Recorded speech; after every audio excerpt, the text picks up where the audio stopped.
You are listening to The Squeeze with Anthony Pasquazi and Alec Rude on KSMR Radio, broadcasting live on 92.5 FM on campus and 94.3 FM in Winona, Minnesota, as well as online at smumn.edu/KSMR. KSMR, real college radio. You just heard it. I'm going to say it again. Welcome to The Squeeze with Anthony Pasquazi and Alec Rude. We're broadcasting over two radio frequencies in Winona, 92.5 and 94.3 FM every Sunday from now 11 until 2, our first 3-hour show. We're also live streaming on YouTube under the channel name Anthony Pasquazi. Be sure to like and subscribe if you are watching us there. Also, feel free to join the conversation through the chat function of that YouTube live stream. You can follow the show on Twitter at The Squeeze4. You can follow Alec at AlecRude10. Yes, sir. I do believe. You can follow myself at _Anthony Pass with one S. And as always, we love to take your calls. Our phone number here at KSMR is 507-457-1615. And the way that you can win a beautiful black Squeeze t-shirt is by calling that phone number and winning it in the 16-second squeeze. How does it work? Well, you call in and go up against our producer here, Alec Rude, in a quick thinking trivia game where you name as many of one category as you can. Every show has up to 3 caller contestants, and the one with the largest margin of victory over our producer, Alec Rude, wins the Squeeze t-shirt, new edition, black edition Squeeze t-shirt. I like that. Alec, we're back. You're back. It's great to have you back. It's been a while. 3 weeks. 3 weeks off. You feeling refreshed and ready to go? Yeah. Tennis season's over now. Straight squeeze. Just squeeze. That's it. 3-hour squeezes from here on out. Well, not next week, because next week is Easter Sunday. Something on Easter Sunday that I normally prefer to do is watch the Masters, but this year it just didn't happen that way. We do have the Masters on the computer over there. Both of us rooting for Tiger Woods, as I'm sure just about every single human being on the planet is. Just one stroke down. Just one stroke down, unless you have Molinari in some sort of pool or betting apparatus. I'm sure that Tiger Woods is your favorite at the moment. I know he sure is my favorite. Alec, 3 hours. 3 hours. How ready are you for 3 hours of a squeeze today? It's more than 2 hours, but I think we're up for it. We got a lot to talk about today. It's been a while. It has been a while. It is indeed more than 2 hours. It's 3 hours, so that's one more. That's 2 what? 1 equals, okay. 33% more? 33% more. 33.3. 33.33333%. It's repeating with the little line over the percentage. But last week and for the 2 weeks before that, we had Andy Alleman sitting in that chair right there. He will be in at 12:30 for his new weekly segment here on The Squeeze. I thought he did such a great job that, you know what, we need more content. We're doing 3 hours. Andy Alleman, you get yourself a segment every single week. So he's very excited to come in. I believe we're going to be talking NBA playoffs with him later at 12:30. Before that, at 11:30, I did some more research on the St. Thomas topic. I'm very excited. Last week, Andy and I talked about it for a good 10, 15 minutes, but I didn't really have an opinion, a very strong opinion at that moment because I hadn't done too much research on it. But this week, man, I spent a lot of time researching, and I finally have a reformed opinion, and we're going to hear what Alec thinks about it, too. That's up at 11:30. He might disagree with me. I think he does. Then at 12, we have Coach David Foley, head coach of the women's basketball team here at St. Mary's. Right after that, at 12:20, Hallie Schmeling, bench player on that women's basketball team and starter on the softball team. I did an interview with her earlier in the week. We're going to play that.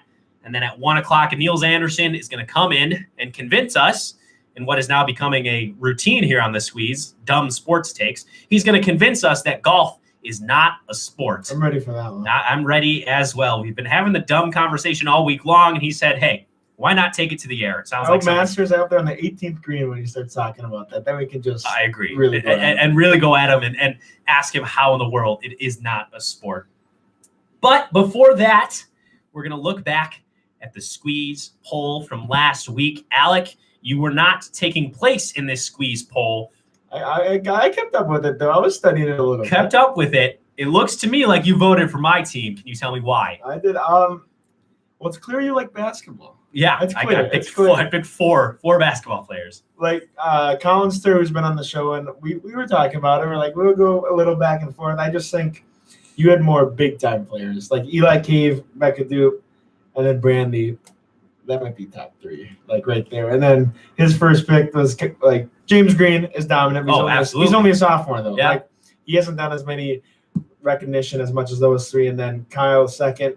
I think you have the best 3 possibly right there. So you are heavy up top. He's pretty deep, but I like you taking like Paulson and Freely, the freshman, who could be really, really good. So I'm going to take you, but I thought about it hard, and it was close. 56% you won. So you were a little scared. I was a little scared. That was our most voted upon Squeeze Twitter poll. I believe it got 104 votes. So thank you to everybody who voted there. It was good. It looks like everyone retweeted it. That was it. Pretty much everybody who was picked in that Squeeze poll retweeted the tweet, got it out to all their followers. And that was really helpful. I believe 3,000 people saw the tweet, or at least it was impressed upon 3,000 times. So again, just thanks for all the support there. It truly was fun to see all the votes coming in. And Colin Stair did say that to me. He said, it's not as obvious as you think. Obviously, your team has won, but it's closer than you think because of the fact that my team was based a lot upon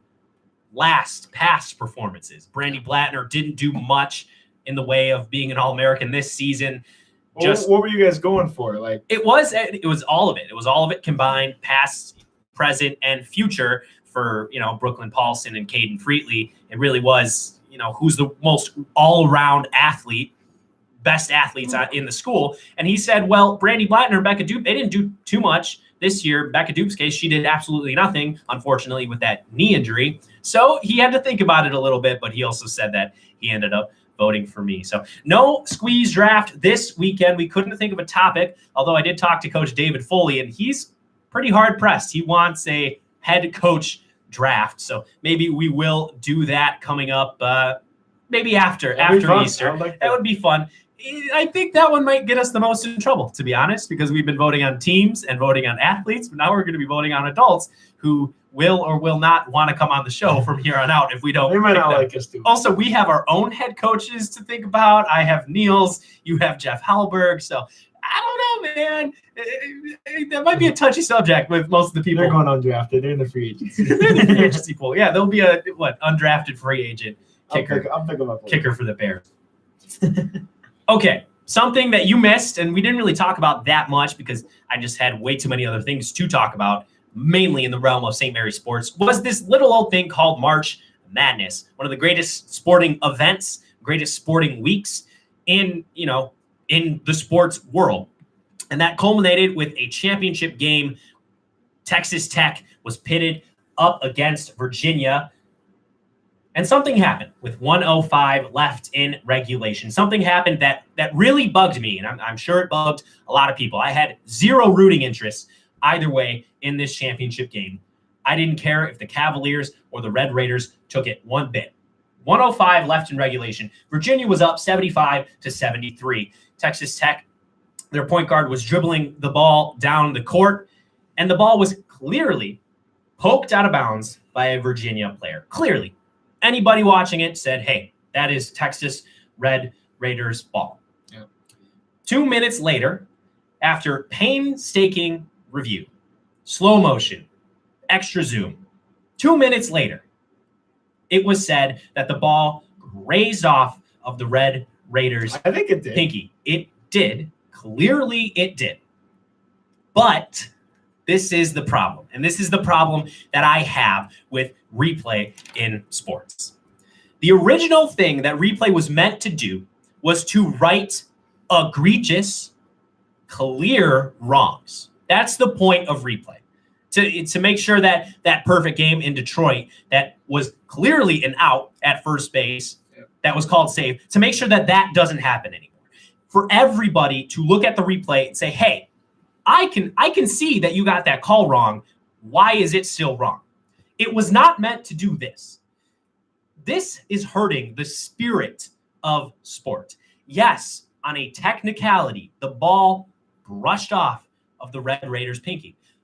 But in reality, the Virginia athlete was the reason the ball went out of bounds. It had nothing to do with the Texas Tech Red Raiders' hand. It was not his fault. So in every other high school grade school, the first 38 minutes of that game, that's Texas Tech ball.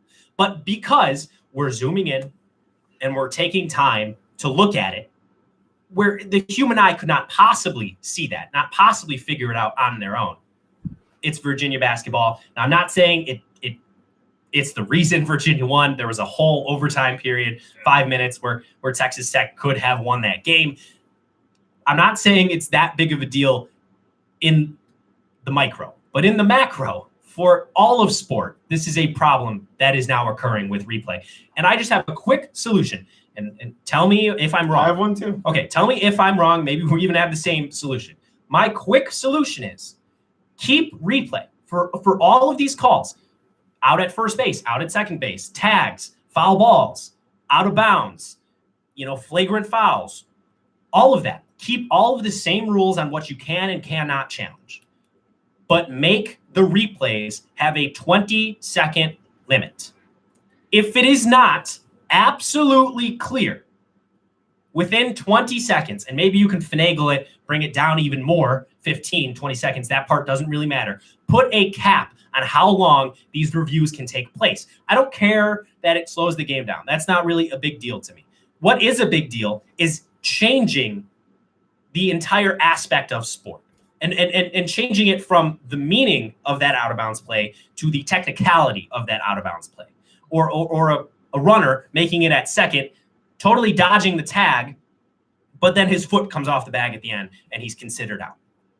Clearly he got there safe, but because we're looking at it frame by frame, he's out at second base.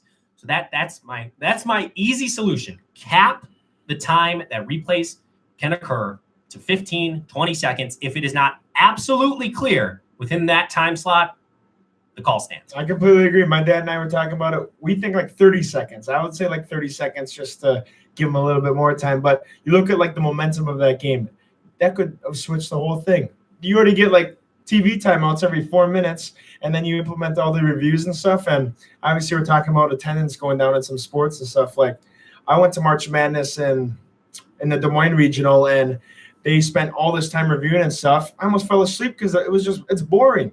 Like set a time limit on it. Then they're talking about baseball. Obviously it's not going to happen, but using all the technology about balls and strikes. Like no, officiating is it's fun to get mad at the refs. It's fun I ref hockey, I ump baseball. Like it's fun to get yelled at.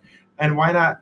You shouldn't be changing that just because of, like you said, a little brush off the finger. Like I think I completely agree with you. I think like a 30-second time limit, because the games are slowing down and it's getting boring during the reviews. Like you already see that it's really clear. Then they have to look for another 2 minutes. Oh wait, did it do this?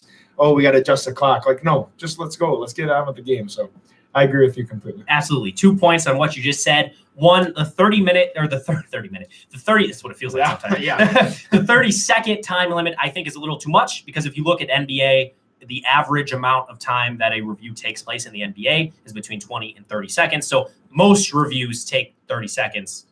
I think even a little bit less. But again, that's minutia. It doesn't really matter. And then something you just said about it's fun to get yelled at as a ref, and it's fun to yell at the refs. I was listening to a podcast, Revisionist History, Malcolm Gladwell. It was great. It's the one they just published on Apple iTunes or Apple Podcast. Go listen to it. It was about referees and how we are taking away the referee's power. And if we take away the referee's power, eventually we're going to get to a point where we either don't need referees or no one can take the referees seriously. We're getting to a point where it's all the referee's fault. It doesn't matter how the teams played. It doesn't matter how bad your Cubs looked or how bad your Vikings looked. It all comes down to one play that a ref just barely messed up.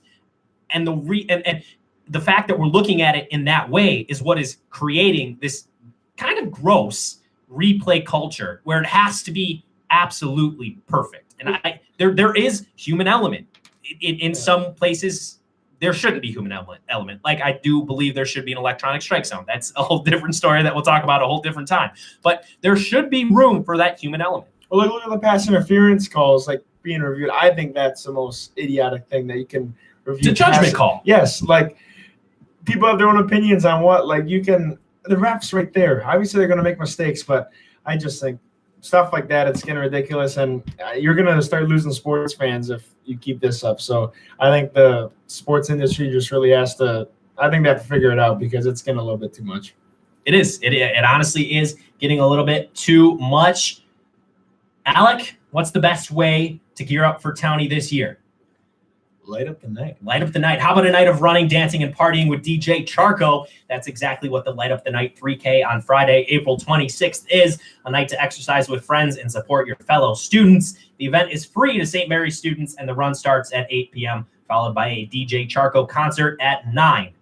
Dance yourself into Townie during this incredible event. The Light Up the Night 3K is brought to you by Residence Life. April is Sexual Assault Awareness Month, and in the name of spreading awareness, Res Life has partnered together with SAC and KSMR to make this event a special night for St. Mary's students. According to studies, 66% of college students experience sexual harassment. Help end this statistic. The first step is awareness. Join your fellow students for a special night at the Light Up the Night 3K.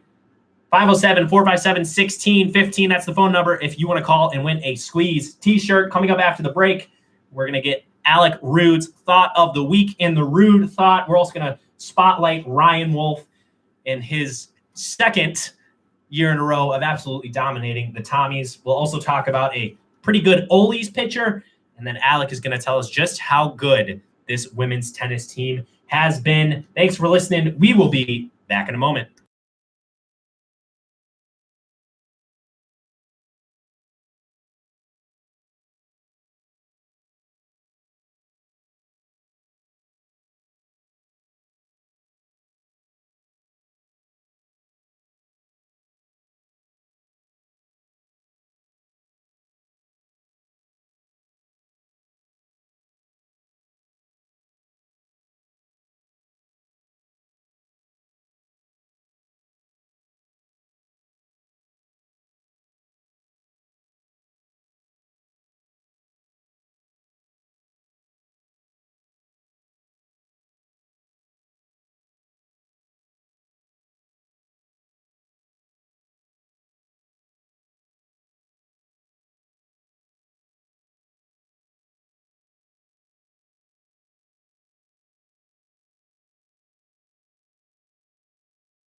You are listening to The Squeeze with Anthony Pasquazi and Alec Rude on KSMR Radio, broadcasting live on 92.5 FM on campus and 94.3 FM in Winona, Minnesota, as well as online at smumn.edu/KSMR. KSMR, real college radio. Alec, what is this week's Rude Thought? Well, Anthony, I don't know if you heard, but Joel Embiid, him and his teammate, they just had to look on their phone during an NBA playoff game, which I found very interesting and kind of wanted to get the background on it. But again, ESPN cameras, they caught Embiid and then his teammate Amir Johnson looking at their phones. They played last night. It was last night. It was last night. Yep. They played against the Nets, which they lost 111-102. But at the time of the game, they're just getting blown out.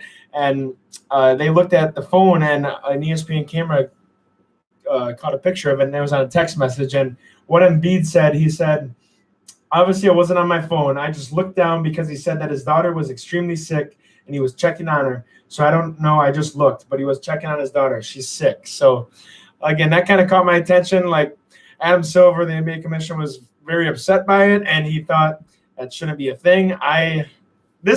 It was actually tough for me. We were talking about this earlier. I don't know if, like, obviously we don't know the background on if his daughter is sick or not, but I have trouble finding it. You're getting killed on your home floor. The 76ers fans are booing, and you just had to look on your phone, and Embiid, your star player, is looking with you. Like, obviously you want to check on your daughter, but I want to know why the phone was by the bench in the first place and if he got permission on it. I don't know what your take is on it, but I don't like it too much. It's hard to have a true strong take on it. I don't want to debate about a daughter you being don't know. sick. You don't know if it's true or if it's not true. You don't want to assume. You also don't want to accuse. Yeah, I will say, no matter what the situation is, if the situation is that serious, don't go to the game. Exactly. Like, you'll get a bereavement, little bereavement list stints. It's not that big of a deal if you just miss one playoff game. But if you're in the playoff game and you're sitting at the end of the bench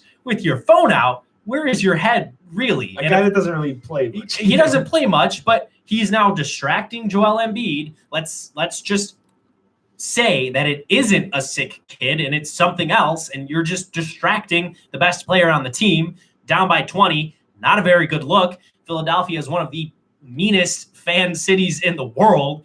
They're probably eating it alive right now on Philadelphia sports radio and just on Sixers Twitter. It's a tough look. It really is a tough look. Well, like, Johnson's getting interviewed by it, and he won't mention one thing about his daughter. He just says, I'm taking full responsibility. So that's where I feel like if it was really serious, he would bring it up to people ask him questions and say, yeah, that was my daughter sick. I just needed to do it. But he's not really saying any of that. He's just saying, I take full responsibility. So I think he's owning up to the mistake. I think not too smart.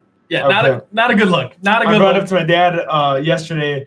I think I was in 6th grade in hockey, and my dad sat one of the players on our team because he was being like a goofball or something. He decided to bring his phone on the hockey bench and text his girlfriend during it. My dad just grabbed his phone, said, yeah, you can leave. Have a good one. Just kicked him right off the ice. So I think I don't know if he should be suspended. I think he's going to get fined. I think I saw that because it is a violation. But that's something. If obviously we don't want to talk about if your daughter's sick, but if it was very minimal, I think that's more childish things. But I don't want to say anything because his daughter is sick, and I don't want to start a big debate. I don't want anyone to get mad at me. But I'm saying something. I'm saying if it wasn't that serious, not a smart move, Johnson. Yeah, definitely not a smart move. And that's a 3 seed losing to a 6 seed on their home court. I mean, that did happen a couple times.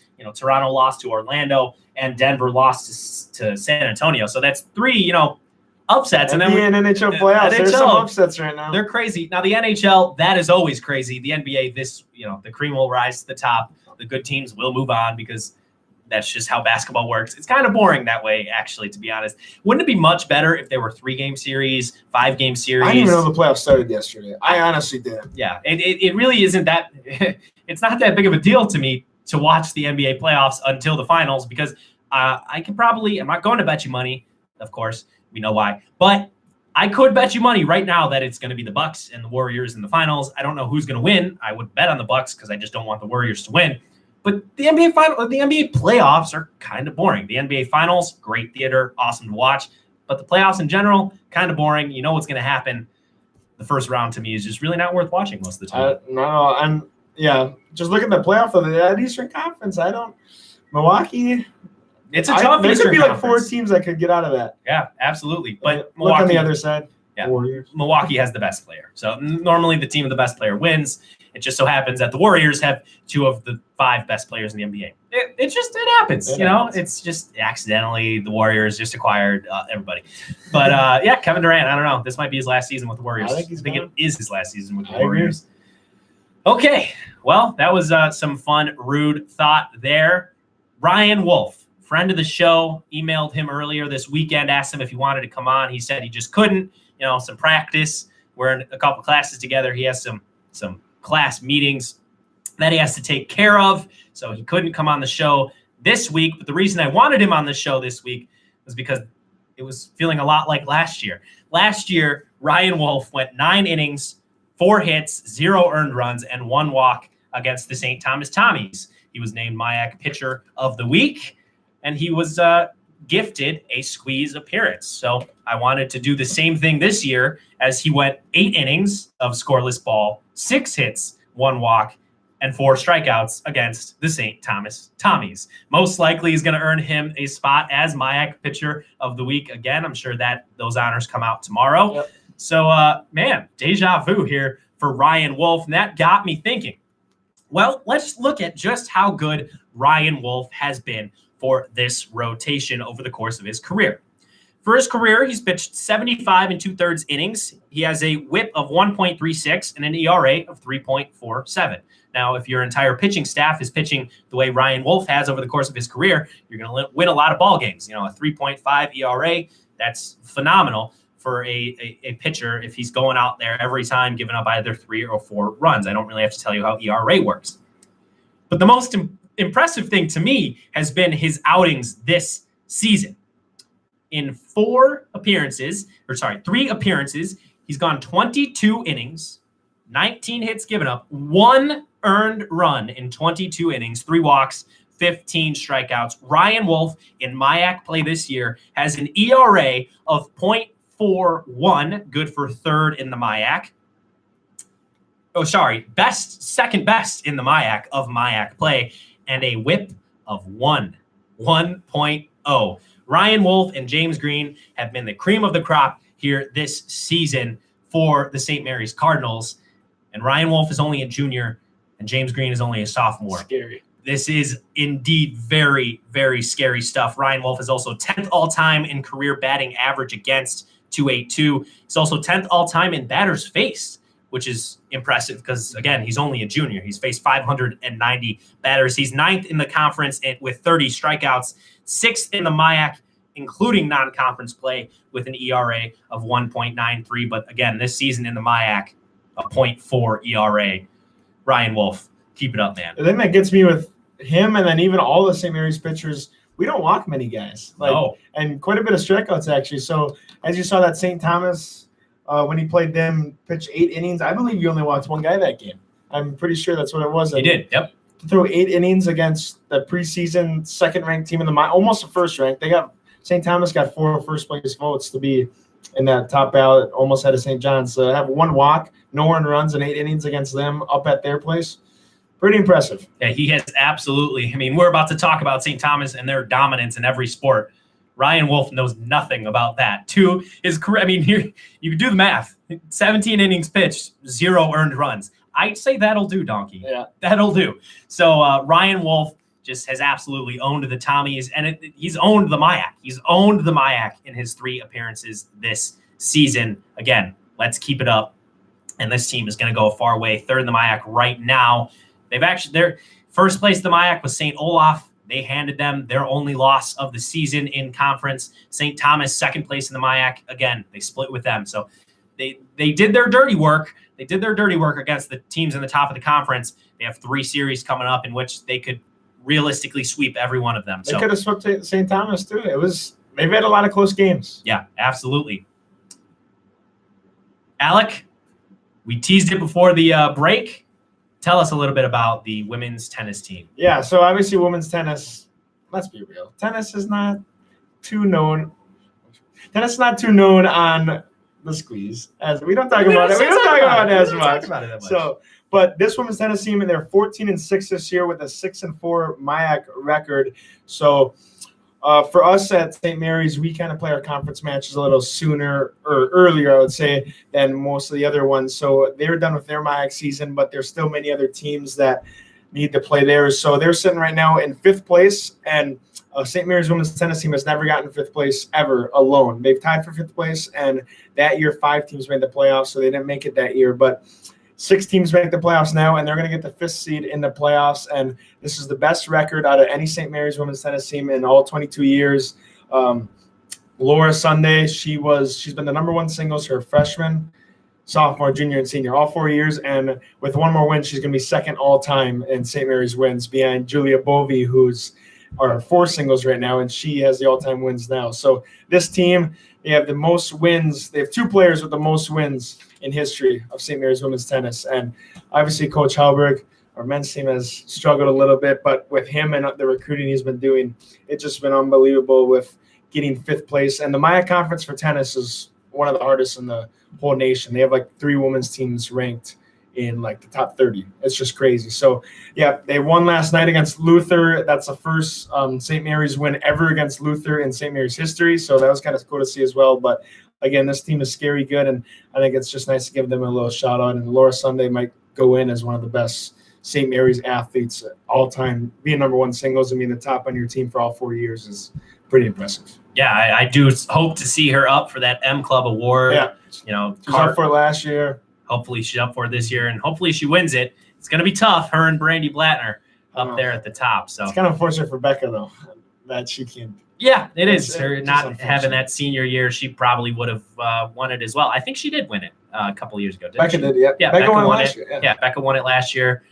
And so Brandy, has Brandy Blattner won it yet? I think she won 2 years ago. Okay, she won it 2 years ago. So, hey, stars have know. aligned. It might be Laura Sunday this year. Men's, me and you, front runners. Oh, yeah, absolutely. You know, the crippled long jumper and the not so good tennis. yeah, perfect. That'll definitely be up there for M Club. I'm very excited to dress my best. I'm preparing my That'd be something else. Senior year, it's just 2 nominations, and we just maybe we could just advertise a little for squeeze work. That's what we're gonna get the award for. It's gonna be for the work on the squeeze. The winner is absolute both of them. This journalistic integrity powerhouse. That's what I would we die are if that here. would happen. Yeah, no, I think that's what we need to set our sights on. Just start grinding right now, so that you and I are up for what's the award called? I don't. Is it called just Athlete of the I Year? don't know, Yeah, yeah. it's just Cardinal Athlete of the Year. So I think Me, we got a you, shot. James Green, and Griffin. And Griffin who won it last year. and Griffin, Caden Freetley, Eli Cave. We're all going to be up there. It's going to be some great stuff. We're running a little bit late here. After the break, we are going to talk for quite a long time because it is a very hot button topic here at St. Mary's and definitely here on the Squeeze. We're going to talk about the St. Thomas Tommy's future in the MIAC Conference. That's redundant. I just said Minnesota Intercollegiate Athletic Conference. So don't want to do that anymore. But we will be right back. Stay tuned. 507-457-1615 is the phone number if you want to win a Squeeze t-shirt. Stay tuned. We'll be right back.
You are listening to The Squeeze with Anthony Pasquesi and Alec Root on KSMR Radio, broadcasting live on 92.5 FM on campus and 94.3 FM in Winona, Minnesota, as well as online at smumn.edu/KSMR. KSMR, real college radio. I spent a good amount of my Saturday night looking, researching, figuring out how to formulate my opinion on this upcoming St. Thomas decision. If you didn't listen last weekend, I will catch you up.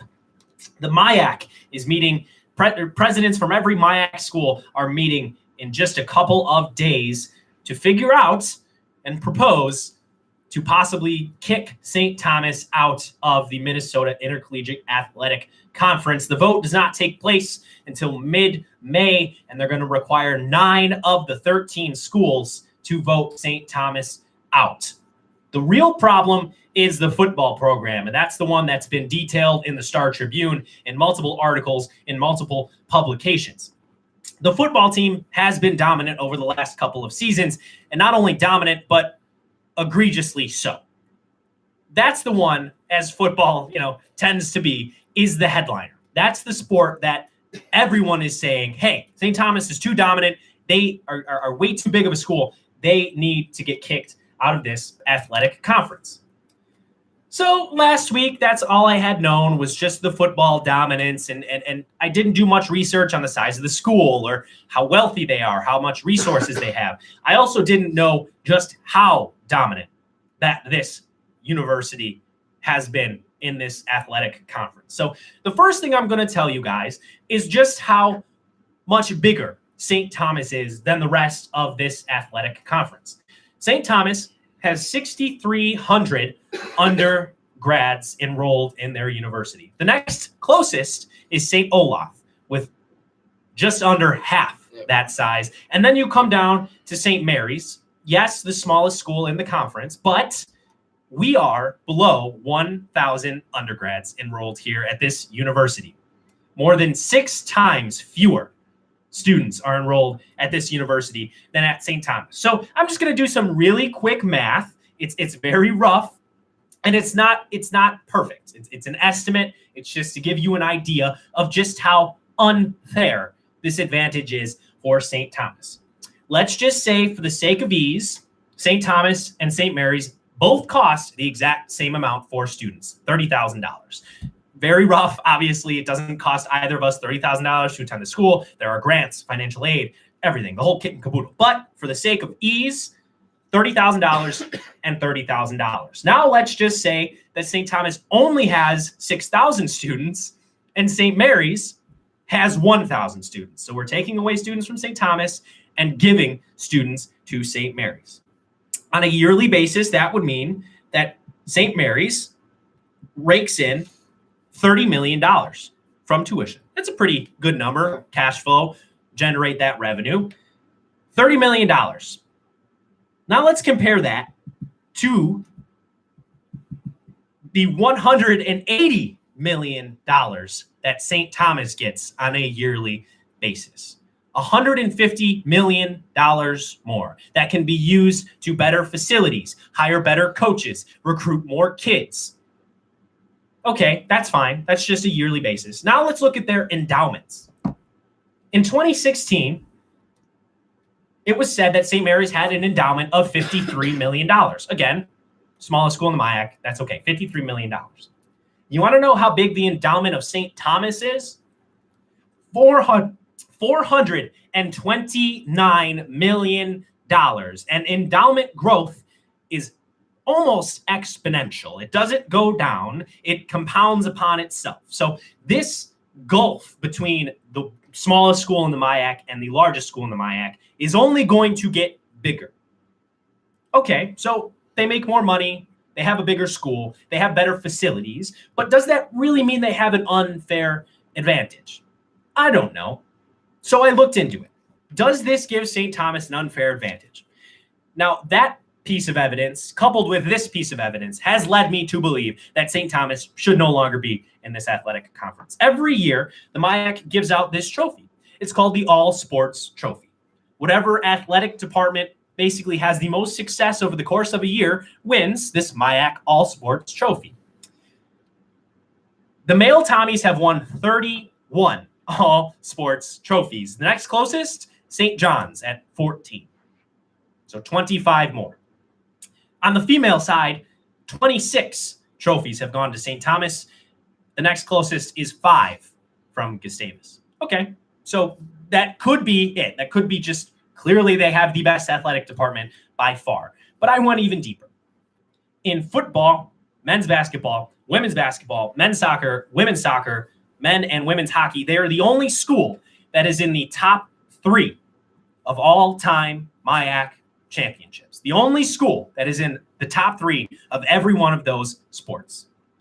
They've won 33 MIAC championships in men's basketball. The next closest is Hamlin with 19. They've won 18 in women's basketball. That leads. They've won 34 men's hockey championships. The next closest are the Gusties with 14. That sounds good enough. That's pretty dominant. Pretty dominant. And now let's get to the most egregious examples of St. Thomas's unfair dominance that has undoubtedly hurt the lower schools in the MIAC. Since 1999, the year you and I were born.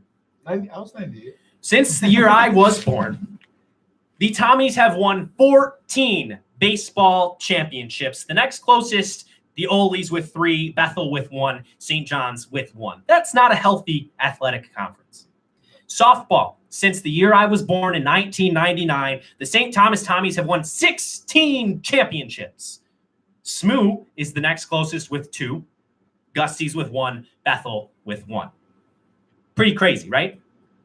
Now, the one to trump all of them. Now, track is not cared about by most. It's not even thought about by most. But for me, it is the sport that I came into this athletic conference for. It's the sport that I came to this school for. And that is track and field. I didn't do the women's side because the men's side took me about 15 minutes, and I was at my wit's end with this research last night. Since the year I was born in 1999, the St. Thomas Tommies have won 21 straight indoor championships. 21 straight. And it hasn't even been close. Their average margin of victory, 64 points. 64 points. It hasn't even been close.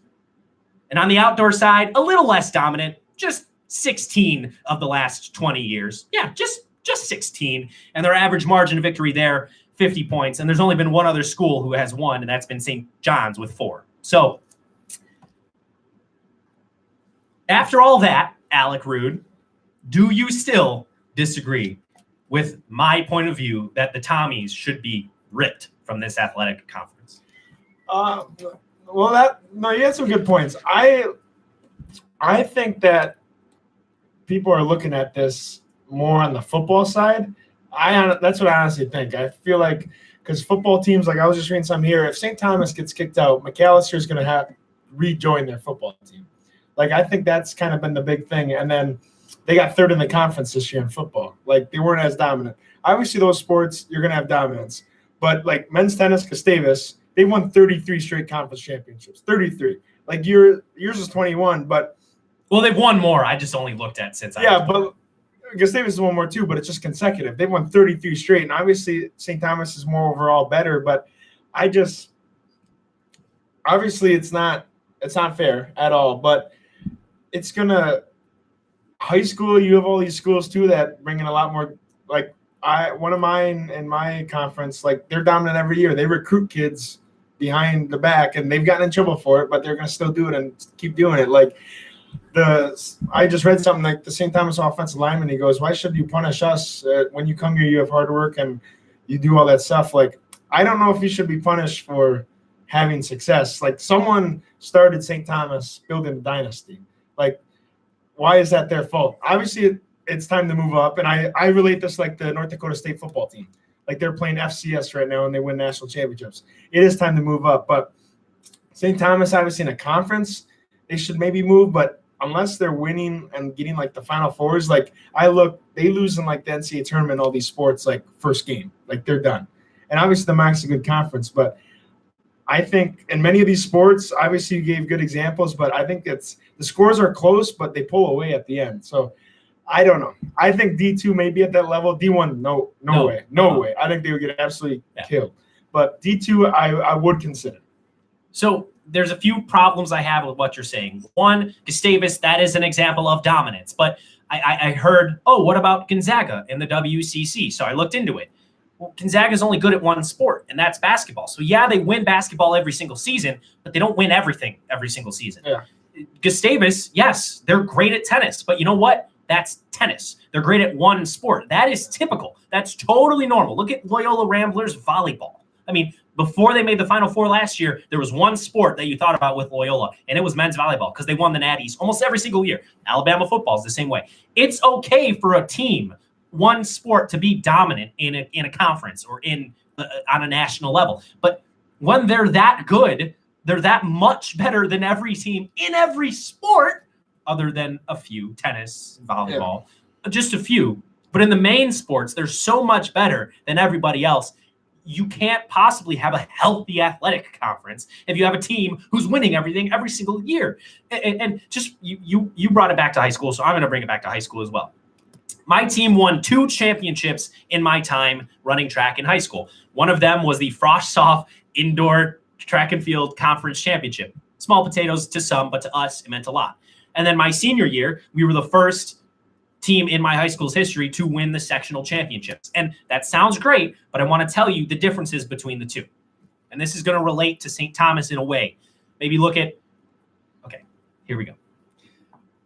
My sophomore year, we walked into this conference championship having never won it before, this Frost-Soft Conference Championship indoor. Never won it before. There have been 2 teams that have been absolutely dominant every single year. That's the Loyola Ramblers and the St. Ignatius Wolfpack. They win it every single year.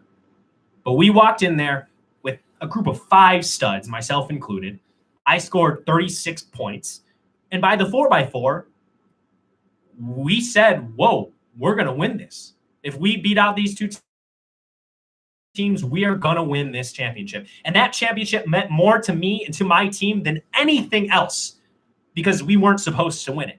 We were the underdogs. We came from behind. No one thought that we were going to do it, and then we did it.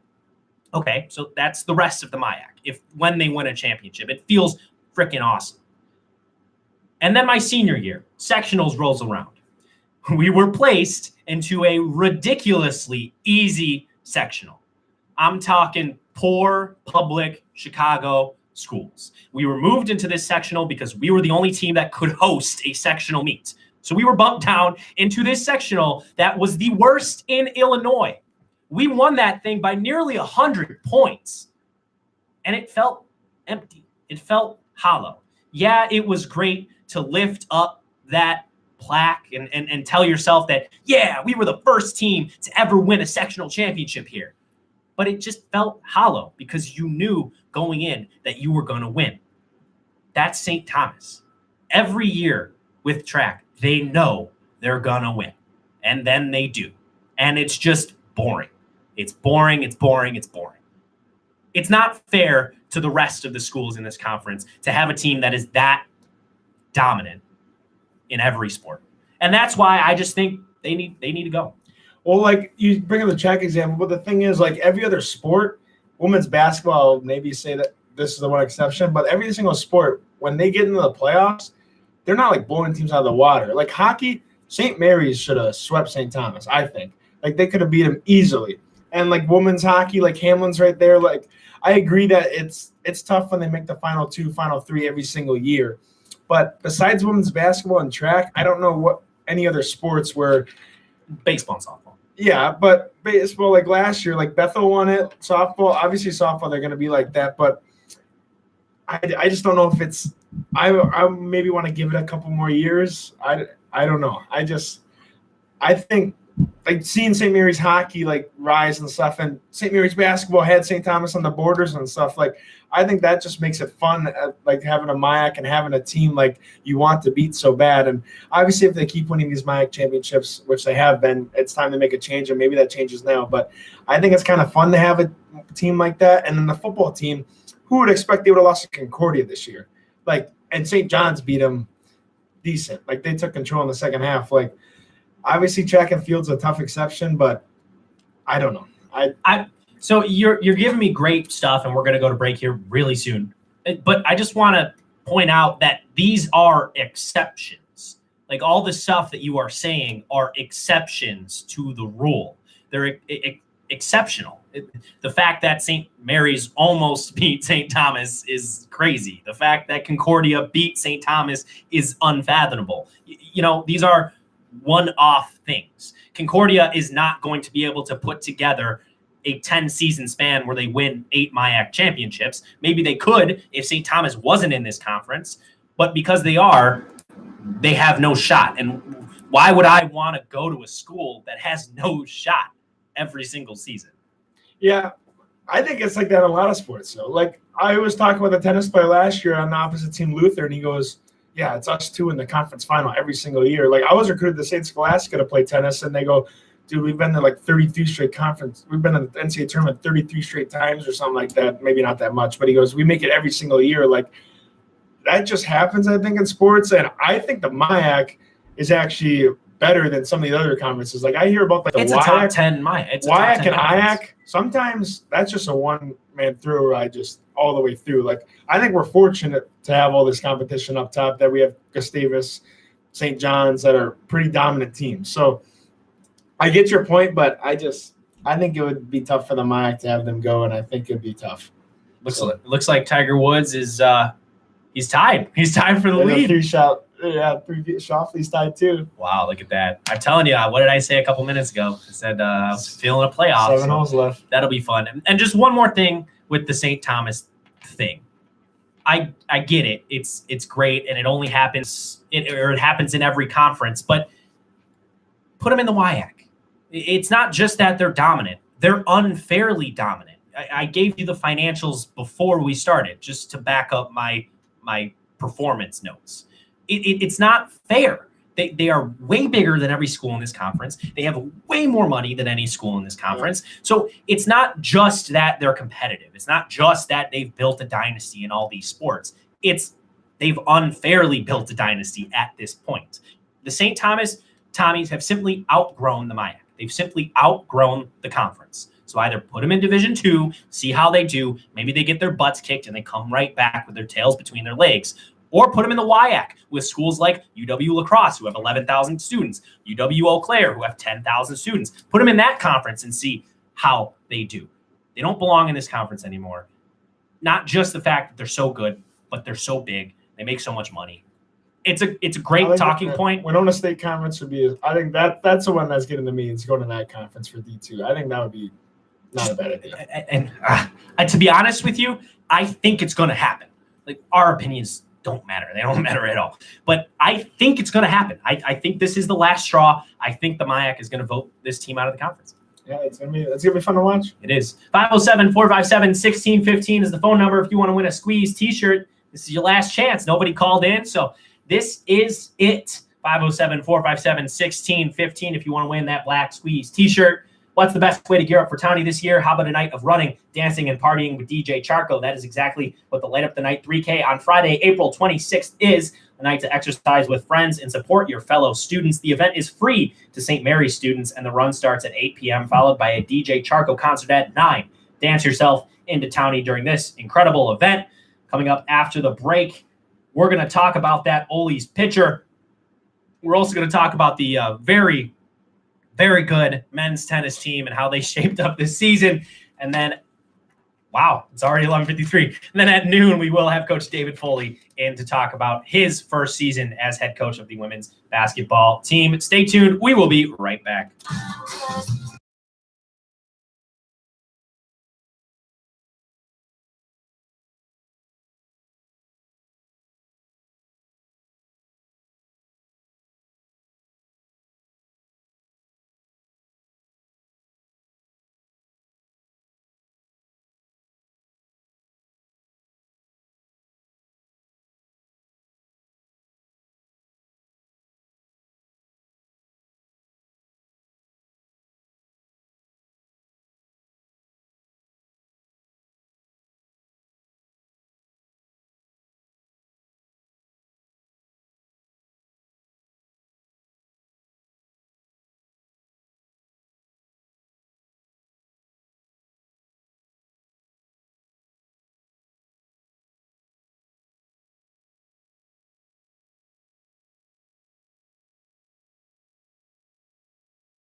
You are listening to The Squeeze with Anthony Pasquazi and Alec Rude on KSMR Radio, broadcasting live on 92.5 FM on campus and 94.3 FM in Winona, Minnesota, as well as online at smumn.edu/KSMR. KSMR, real college radio.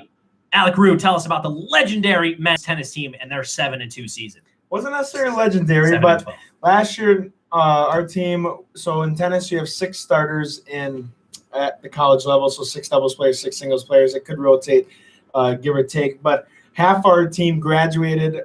Even I guess 4 out of the 6 graduated last season. So this year we were a little scared coming in, and we had some other issues where some guys weren't allowed to play. So again, we were kind of worried that it wasn't going to be the best scenario, but overall we finished 7-12 as a team, 1-8 in the conference, which is not the best, but we did beat Hamlin, who's our big rival, and they're really cocky and stuff, so it was nice to beat them. But the lone senior was Bobby Tiedemann. He's going to graduate early, actually. The guy has a lot of credits, so he's going to graduate early, and he was our one singles most of the year. I was at the start of the year, but he kind of took over, and he just finished outside the top 10 in most singles wins and doubles wins in his career. So it's going to be obviously tough to let him go, but obviously only one senior on our team for this year, and then looking forward to next year, we're going to have some guys back that were unfortunately not able to be with our team for personal reasons. So again, 7-12. We were 7-11 last year, so a team that we lost over half our team, having this almost same exact record. I would say it was fairly good. And for my sake, I think I did well. It was nice to play 1 singles for a little bit as a sophomore. Proud of myself. And I dropped to 3 singles, which not too proud of myself. But again, next year, try to get up top in that better spot again. And my internship this summer is with my local tennis association, so that will allow me to play quite a bit. So excited for next season. Sad to see it be done, but it's going to be nice to have a couple weeks to prep for finals and stuff without a sport to play. So. What was your personal record? I don't want to tell you. You don't want to tell me. Okay, that's fine. Just say at 1 singles, you play some guys that were recruited to D1 level, and your boy started in 8th grade, so it wasn't the easiest scenario, so it wasn't the best record. So we'll just leave it at that, but it was decent. Okay, and then how did you do against Gustavus? 0-9. 0-9, okay. And they played their second team against them. Oh, okay. This is still fine, you know? Our 1 doubles beat their 1 doubles, though. The first time that's almost ever happened. So you got 1 win. It was 1-8, actually. It was not 9. 1-8. 1-8. My bad. 1 win. Nice job there. Okay, well, Coach David Foley is out there in the hallway.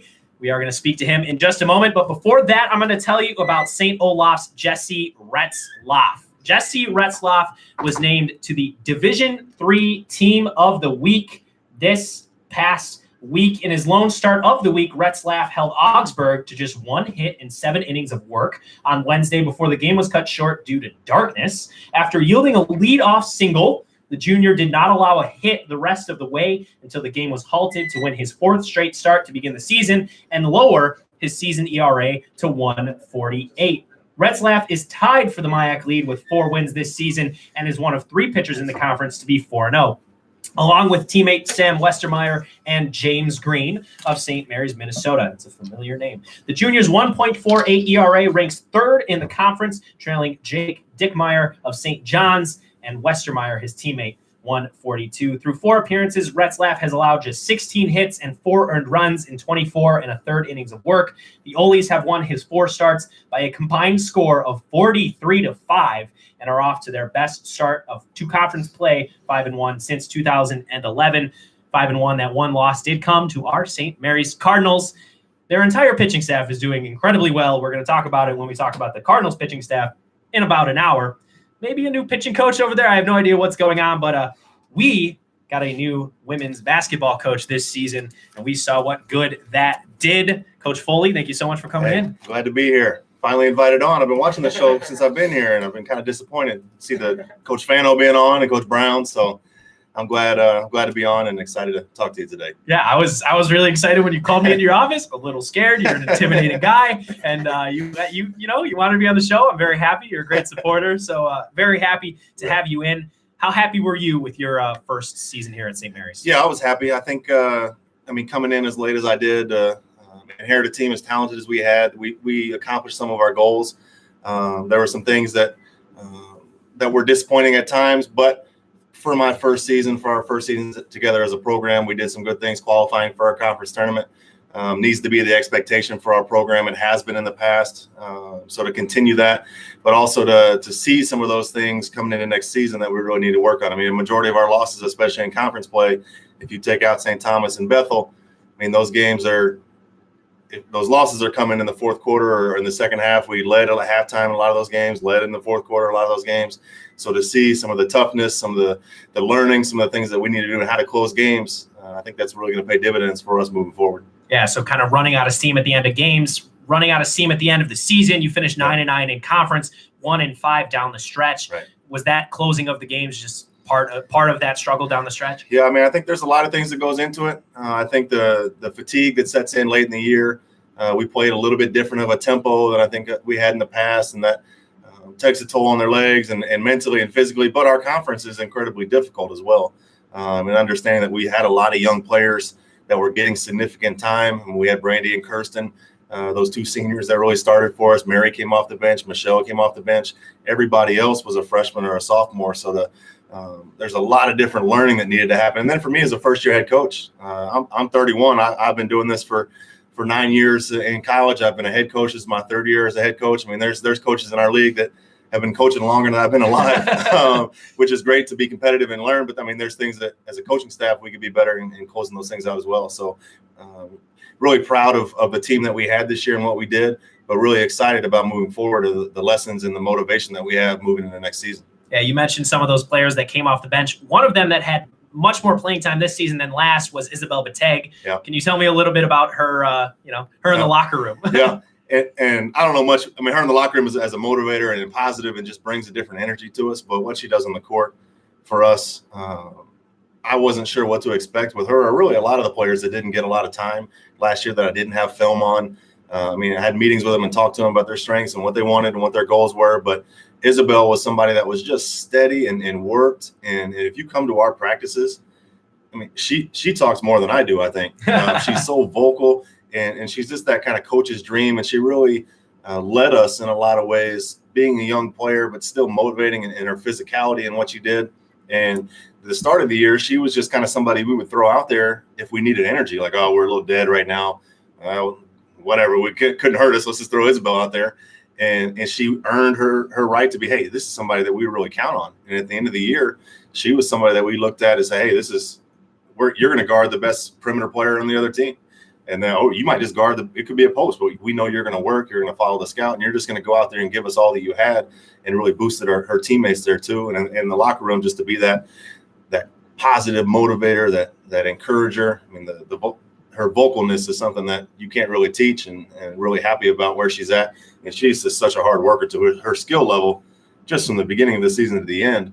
Her ability to shoot the three, her ability to be a little more on balance and be able to finish at the rim. I mean, she led us in scoring.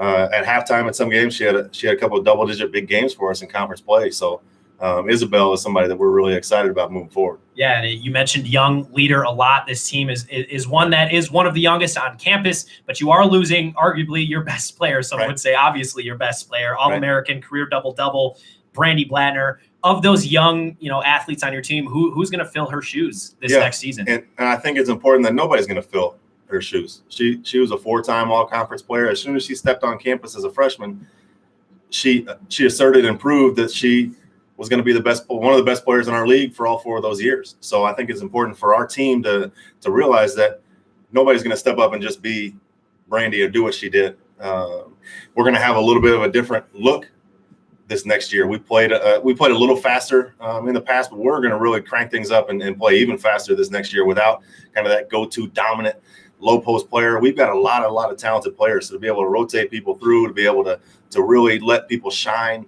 on the perimeter as well. I mean, Brooklyn had an amazing freshman year. We bring back some really talented guards. Claire had a great year. Hallie's going to be really talented for us. And then that group of sophomores is going to be juniors. I mean, there's 6 or 7 guards in there that are all able to do a lot of different things to highlight their talents. And Brandy is just such a remarkable athlete in what she can do, just to come from volleyball and be as skilled as she was. And she worked her tail off. But I mean, a lot of that was just her toughness and her not wanting to not be off the floor. And she went out there and made things happen. And she overcame some adversity with injuries and and her body not wearing down by any means, but just having to fight through some of those things coming off 2 seasons. And she had a great 4 years. We were lucky to have her. I was lucky to coach her in her last year. But for us moving forward, it's, hey, Brandy's gone, Kirsten's gone, Mary's gone, and we all have to step up and not try to fill those shoes, but just to be who we are and to be better moving forward. Yeah, and Brandy Blattner, one-time Rookie of the Year her first season, and you got another one right away, Right. co-Rookie of the Year in Brooklyn Paulson. However, on several occasions, I believe 7, she went from a double-digit scoring performance to a single-digit scoring performance, a lot of inconsistencies. Did you notice that over the course of the season, and maybe what's a way that she can be more consistent this next year? Right. I think, a lot of that goes to what we were doing offensively too. She's so talented. And we didn't do good enough of a job as a coaching staff, I don't think, and for me, as calling some of those plays to put her in some of those positions where she got a lot of her points and her looks just off of her skill. And we ran stuff for her. But, moving forward for all of us to be able to open the floor up a little bit, to give us more spacing and to know that it's not just 1 or 2 3-point shooters, but we're all able to space the floor and do those things. And for her to continue to work on her game, she's a hard worker. She wants to get better. She wants to be great. She wants to help our team win. She's a competitor, and there's moments where she played basically the entire game for us. And there's games where we went different directions and had different looks at that position, whether it was matchups or whatever else. And that didn't change her demeanor. That didn't change how she was after the game. She wanted us to be in there.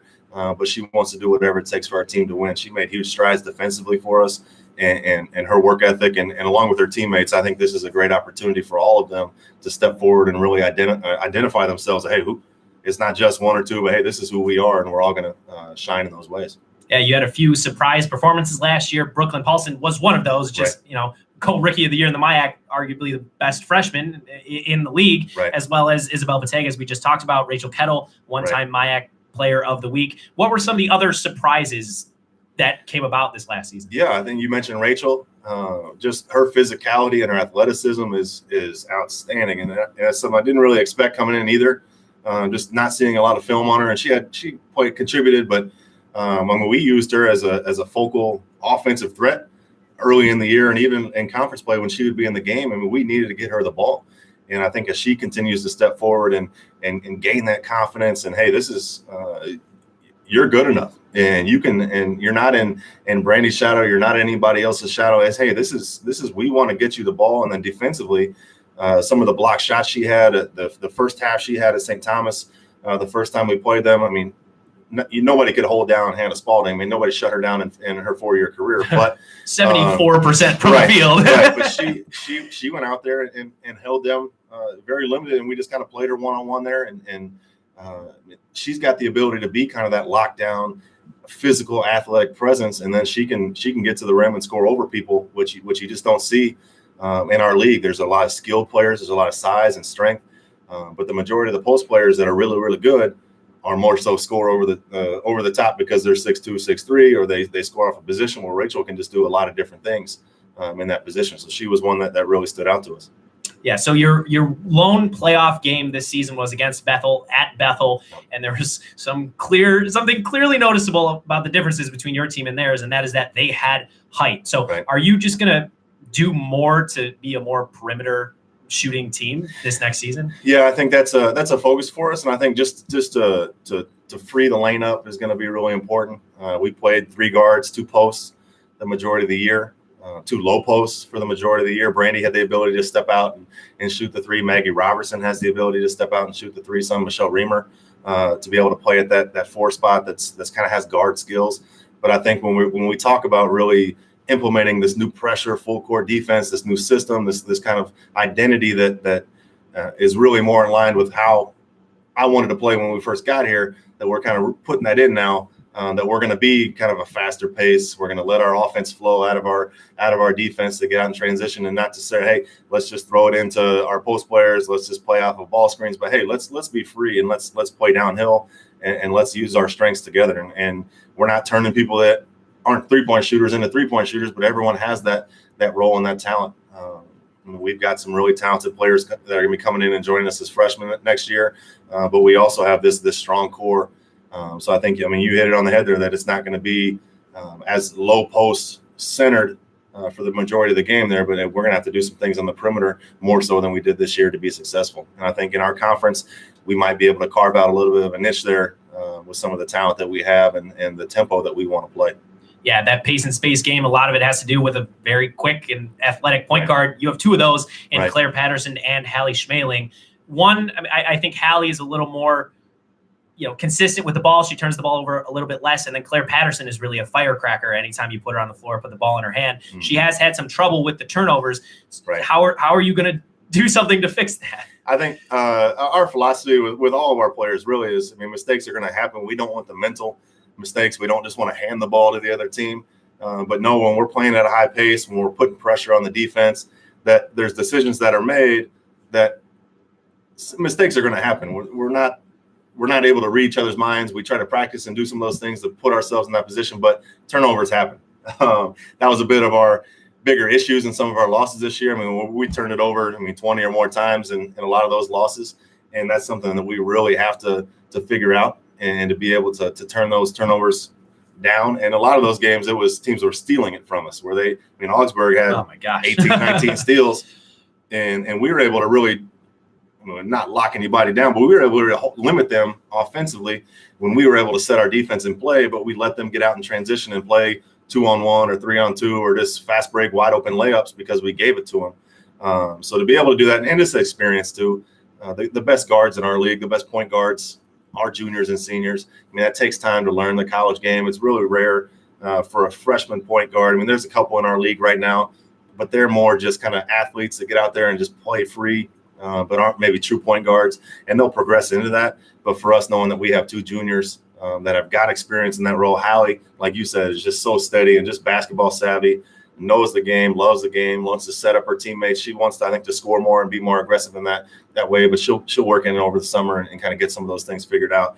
And Claire, Claire was a closer for us in a lot of those games. And as a coaching staff, that was one thing that, hey, we need when we can get ourselves the leads in the fourth quarter or get ourselves in that 4 minutes to go, tie game within 4 points, we need that person just to close it for us. And Claire kind of stepped into that role at times. So I think moving forward, having those two is going to be a big thing for us. And then knowing that the young players that we're bringing up through behind them are going to be able to challenge them, but also learn from them in that situation as well. Yeah. So again, thinking of Claire, at times when we were doing the play-by-play, I mentioned that some of her shots were not the greatest. Right. It has a lot to do with the turnovers and just slowing the game down a bit. Mm-hmm. We talked to Coach Fano about not so great shot selection. He said, hey, they're going to make them sometimes. Don't tell them to stop shooting because eventually they're going to go in. So Do you have that same philosophy, or are you going to try and stop those poor shot selection? Yeah, I think, shots, every coach has a different philosophy there. Some coaches, hey, shoot it before we turn it over. Which, in some games, I was like, yeah, we might as well start the rim the way we were handling the ball. But she's an up-tempo player. And we tell them, we told her, our players in film when we watch it, Claire's got the ball in her hands. Post players, get your hands up because that ball might be coming right at your face at any second. And be ready to rebound because she's going to be able to get herself into the paint.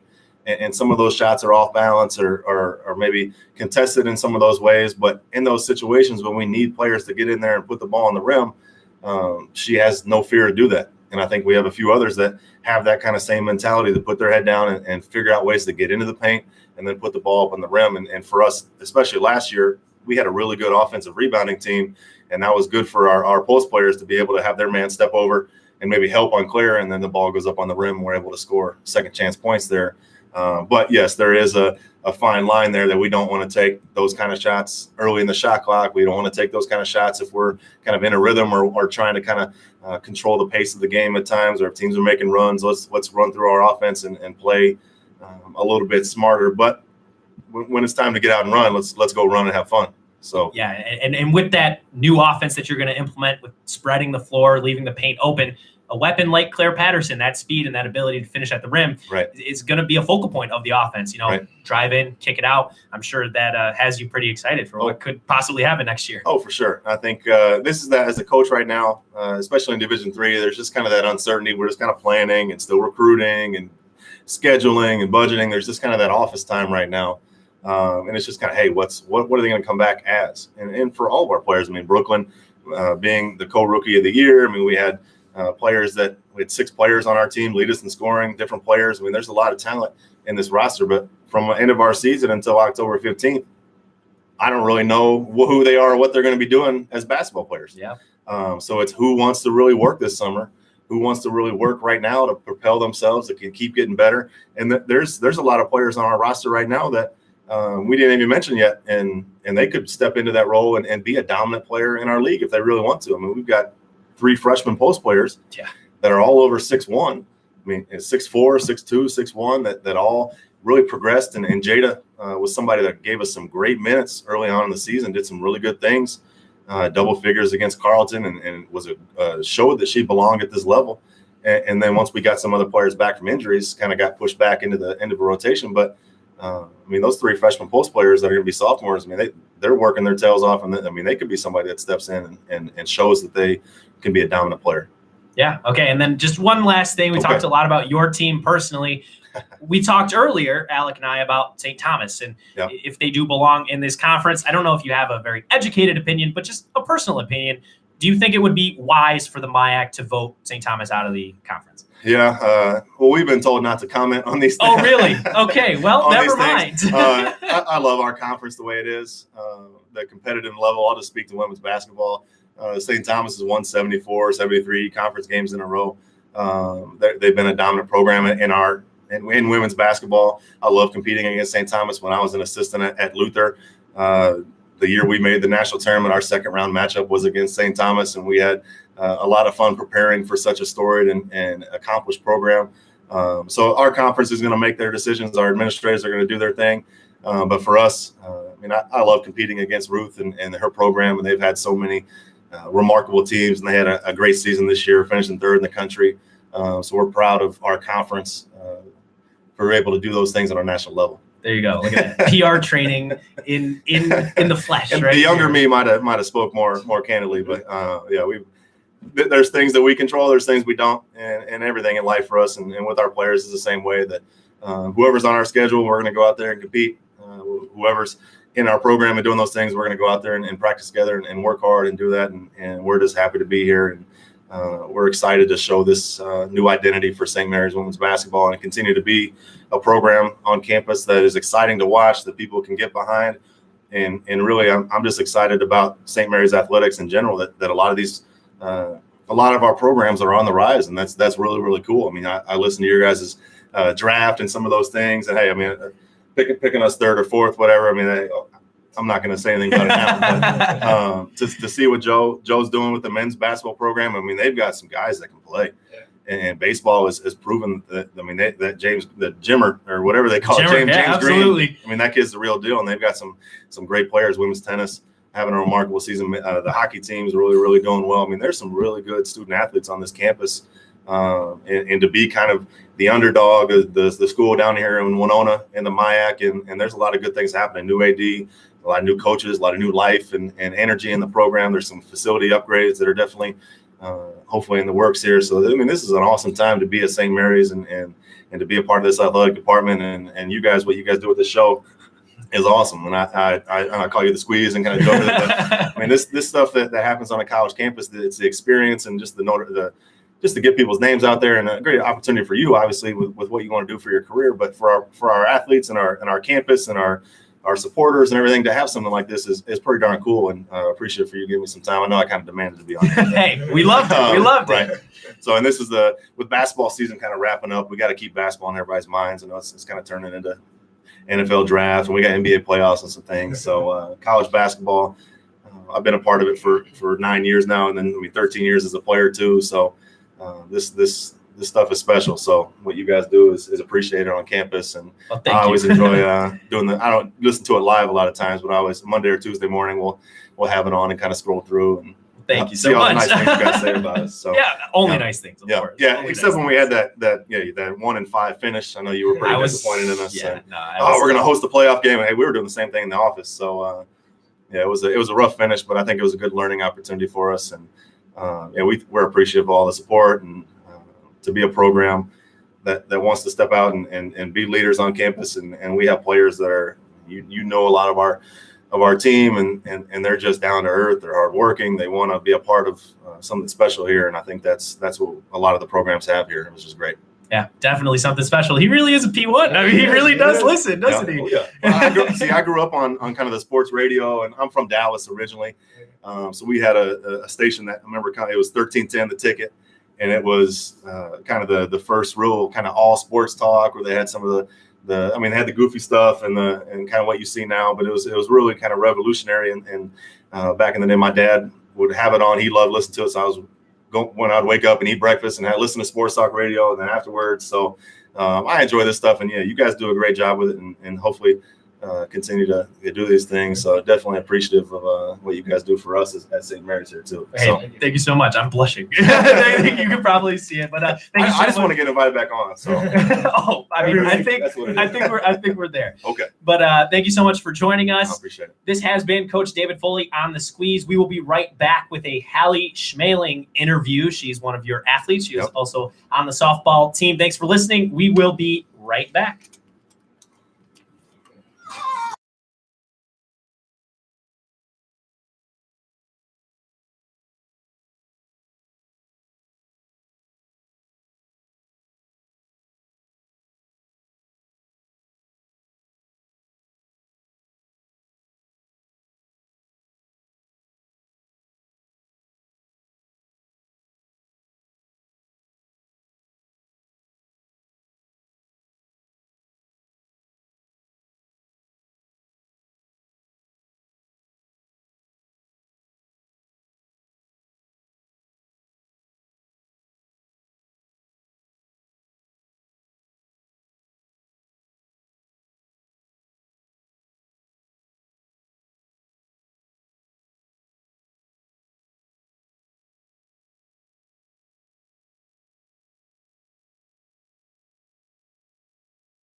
You are listening to The Squeeze with Anthony Pasquazi and Alec Root on KSMR Radio, broadcasting live on 92.5 FM on campus and 94.3 FM in Winona, Minnesota, as well as online at smumn.edu/KSMR. KSMR, real college radio. You just heard from Coach David Foley, and now you're going to hear from one of his athletes, Hallie Schmaling, sophomore here at St. Mary's on the softball team and basketball team. She's an integral part of the softball team and a great role player off the bench for the basketball team. This is a pre-recorded interview. We're going to skedaddle on out of the studio and let you listen to Hallie Schmaling for the next 10 minutes. An interview on The Squeeze with Hallie Schmaling. She's a two-sport athlete here at St. Mary's, basketball and softball. She's a sophomore, and she has some pretty good playing time on the basketball team, and she's been starting pretty regularly on the softball team this year. That softball team is 7-17, 3-7 in conference. Not the greatest record, Hallie. What has been going wrong for you guys this season? It's been very frustrating for the entire team because we know it's there, we have it, but we just haven't been able to put it together. So we started out okay in Florida, and then we came back, had a good couple games against a good Lutheran team, and then it kind of started going downhill. We don't know what it is. We're still working to really find it, but the last 4 games have been better. It's been kind of a roller coaster, frustrating, a little emotional because we know we have it, but we've just been grinding and working to find it. It's starting to look better. I mean, yeah, definitely looking better. Your last 2 games against McAllister, you had a nice 2-game sweep, and you yourself had a pretty nice couple games. I believe 4 for 7 with your first career home run. You want to tell us a little bit about that home run? Yeah. So honestly, I didn't know it was going over. They put in a new pitcher, and she was pretty slow, and I thought, oh boy, like we're gonna really have to wait on this ball. And then I just kind of loaded pretty well and swung, and I started booking it to second because I thought it was just going to be like a routine fly out to center. And I was signaled that it was a home run. I was like, oh, all right, cool. Let's keep going. Yeah. So, I mean, you're smaller in stature, if I do say so myself. Did that pop come out of nowhere, or did you kind of know you had it in you? I kind of knew. Like, I am smaller for my size, but I'd say I'm pretty muscular for how short I am. I'm kind of got like sturdier build, and I had 6'7" in high school, so I knew it was there. It was just a matter of getting everything working together. So, Yeah, well, really happy to see it working out against McAllister. Next up, you have St. Ben's on Saturday. Are you playing that game? I hope so. I hope so too. It's don't look great, but hopefully. Okay, well, they're 17-9, but they're only 5-5 in conference. They've split in every conference doubleheader. Is that what you guys are going in playing against them? Just in for a doubleheader split? Every game we go and look for this week. And whatever happens the first game, we learn from it, move on, we can go to that, and then go into the second game like the one on. So hopefully get this week. Yeah, and this season has been much better than last season. You've started in many more games, and your average has shot up from 102 to 292, which is just astronomical. What has been going right for you personally this season? Honestly, it's pretty much been mostly head game. I think your mental game is more important than your physical game. And last year mine wasn't great.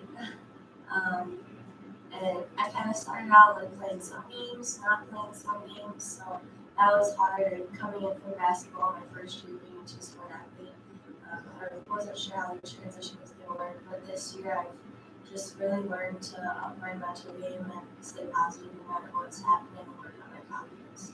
Yeah, and I mean, confidence has a lot to do with it, I'm sure, and striking out less has a lot to do with it. You've started more games this season than last, and you have 10 fewer strikeouts. Was there an approach change in the off season, or why haven't you been striking out as much this year? I knew I was going to have a bigger role in the team this year coming in, and I knew I had it. Like I was a pretty good player in high school. Like I came here to play college softball. I knew I had it, so it was just a matter of going in there knowing I could do it, being confident, being aggressive. I'd say being aggressive has been the biggest thing. When I go in there aggressive, looking to hit the pitch, that's usually right. Okay, I mean, and you mentioned it. You came here to be a softball player, collegiate softball player, but you also play basketball. So, I mean, how did you got here to St. Mary's? How did that transition work as being a two-sport athlete in college? So I actually first committed here for basketball. Basketball was always my first passion. And then senior year of high school into the summer, and then into here in college at St. Mary's, it's kind of switched to softball. So I was glad that I decided to play both because softball has ended up kind of my favorite passion. But I still love basketball so much. It's such a big part of my life. And they work really well here with me and playing both games. Yeah, and how does the strength training work with that? Because I know as a track athlete, it's 4 times a week with Coach Sager in the weight room. For basketball and softball, does it change, or I mean, you go directly from basketball to softball? So in the off season, what are you training for? Over the summer, I do basketball training because if I'm ready for basketball, I'm pretty much ready for softball just conditioning-wise. And then in the fall, I work out with the basketball team in the mornings, and then do fall softball. Yeah. And then we go into basketball, or just straight basketball. You know, I get in the gym and I can't do softball. And then it's straight into softball. So, And on top of it, you're an ed major. Yes. So your plate is definitely full here. How have you learned to balance all of those responsibilities? well, high school, I was always involved in a lot of stuff too. My family really helped me learn a lot of things like time management, just holding myself responsible, just getting it done, hard work. And that's carried over into college. I think sports play a huge part of that. I think sports teach you so much, and just adding on top of that, all the hard work for classes here, just kind of develop those time management skills early, and then took it over. Yeah, now, I mean, you're going to graduate from college and you're like, what do I do with all this free time? So basketball, you had a very good season again this year, 13-13, 9-9 in conference, qualified for playoffs for the third year in a row. But you went 1-5 down the stretch, and you kind of fell apart a bit. You lost a few seeds in the rankings in the MIAC. What happened in those last 6 games? Honestly, we're not real sure. We just kind of, like, again, we knew it was there the whole time. I think part of it was we kind of struggled to have like a little bit of like fluidity on offense, and some like chemistry. Sometimes we get kind of stagnant or a little one-dimensional. So I think that was part of it. But you know, there's always just that kind of it factor that if it's not there, you're not going to play this one. And then you lost to Bethel in the first round of the MIAC playoffs, 66-52. I watched the whole thing through my computer, and it looked like you guys had switched to a zone against Bethel because of their three, big women down there. Do you think you're going to play a little bit more zone next year? Because it seemed to be working. It did work really well against Bethel. I think game to game is probably going to vary for the most part. We're going to be kind of a full court press, man to man, maybe zone press, just really kind of a one and gun team. And I think that will suit us better next year too with our personnel, and I think it would just kind of be better for our energy getting going. But I think game to game will vary. How did your role differ this season than last season under your new head coach, David Foley?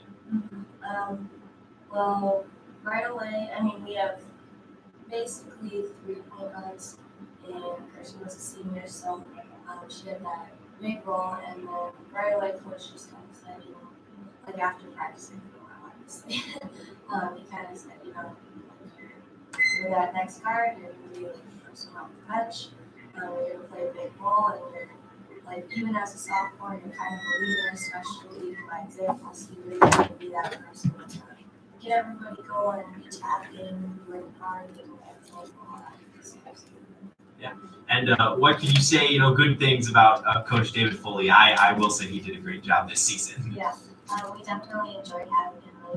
I think it can change for us, and I think it's going to keep getting better as he settles in and we really get to know him, and his style kind of takes over our program. But he's a great guy. I mean, he's got a sarcastic sense of humor, super funny, but he's always got our backs. He's always telling us how much confidence he has in us. He'll push us because he knows we have the potential and he sees it in us. He's just a great guy. I'm really happy to have him.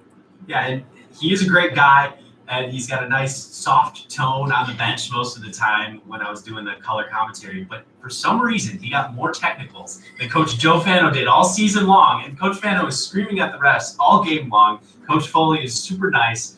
He just seemed to get the technicals. Do you have any idea why? I don't know. Maybe they don't expect it from the quieter guys, so they get defensive faster. I don't know. Maybe, but I thought he did a great job this Yeah. year.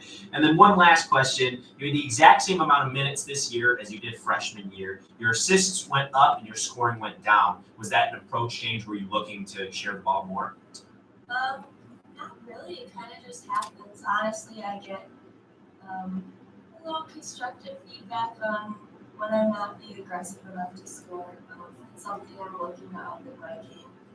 But I am the type of player that likes to just kind of get other people their open shots and dish it out. But I think definitely developing a little more aggressiveness and scoring mindset on offense is going to help me out. Okay, well, That was Hallie Schmaling, an interview that I did with her just a little bit earlier in the week. Some great stuff from the sophomore there. We're going to take it to break here on The Squeeze. We'll be right back with Andy Alleman. We're going to talk with him about NBA playoffs, some NFL stuff. NFL, we haven't talked about NFL all day, and then maybe give us a little Masters update after the break. We will be right back.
You are listening to The Squeeze with Anthony Pasquazi and Alec Rude on KSMR Radio, broadcasting live on 92.5 FM on campus and 94.3 FM in Winona, Minnesota, as well as online at smumn.edu/KSMR. KSMR Real College Radio. Before we get to Andy Alleman, who's sitting right next to me, Alec, tell us a little bit about what's going on in the Masters right now. There is five players tied for the lead, all at 12 under. Molinari, Woods, Koepka, Schauffele, and Dustin Johnson. And then Ricky Fowler is one shot back. And there's like 3 to 4 holes left for each group. And Molinari just pumped one right into the water. So he might be out. So it looks like Tiger Woods and 3 other Americans they're pretty much going for that final spot. We'll probably see a playoff. Yeah, I again called it an hour ago. I said I'm feeling a little bit of a playoff here. We have Scott Pasquazi in the chat. Thank you for the compliments. I'm sure that the coaches here love hearing them. We do have a lot of well-spoken, first-year coaches here, Fano and Foley, both. My dad is a huge golf fan, and he's working right now, so I don't know how he's feeling about missing this Masters. He was probably pretty angry when they were moved up because of weather. Andy Alleman, this is a familiar sight lately here on The Squeeze. You're back in, but this time in a contributor role. No longer are you a producer. So what do you have for us today, Andy Alleman? Fellas. So the NFL draft, I want to say 2 weeks away. And the big dilemma that's kind of been going on at the top is Kyler Murray going to the Arizona Cardinals. Now, I don't know if you guys know a whole lot about it. Arizona hired Cliff Kingsbury, who was at Texas Tech last year, as their head coach. He runs an air raid offense, spread them out, quarterback's mobile, can chuck it down the field, big arm, fast legs. That sounds like Kyler Murray to me. I don't know about you guys.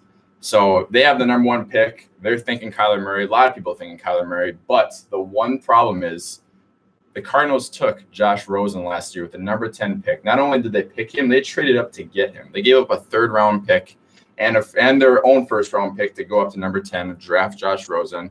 And he had a really bad rookie year. I mean, he looked bad out there. But he's a talented quarterback. He had a really bad offensive line. I think he had like 2 receivers to throw to. David Johnson didn't help out at all. I want to know what your guys' take is. Do you go and give Josh Rosen a second chance, or do you go and get Kyler Murray, who's a mobile quarterback that you think could fit your offense? What do you guys think? I think get Murray and trade Rosen. Going into that draft out of Rosen, Mayfield, Allen, and Lamar Jackson. Darnold. Yeah, Darnold. And Sam Darnold. Yeah, all of them. I think Rosen was the worst one out of all of them. UCLA's football program has taken a toll. Like, they did not face any good defenses. I don't like his attitude. He's one of the most college football players I hated ever, and that was like 3 years ago. And I don't hate him as much now because the guy's not good. Done anything. I don't care. So I think you should trade him. I think Kyler Murray's so good. They're gonna bond together. But obviously, my take's kind of weird. But I just hate Josh Rosen. I don't know why. I don't like him. Rub him the wrong way. Just hate Josh Rosen. I think if you're the Cardinals, you bet on that guy. That was the guy you betted on last draft. And Kyler Murray, it's not for sure that he's going to play football next year. So why in the world are you going to risk losing your first round draft pick if this guy might not even he might not even play for you? We're going to take this call real quick. We don't get very many of them, so we're just going to put them on air right away. Hello, what's your name and where you're from? That was a gross sound. Oh, I made that sound shoot. Sorry, didn't mean to. No, that definitely. How's it going? What's Anthony? What's your name? Hey. Where are you from? I'm Robbie Subzak. I'm from St. Mary's.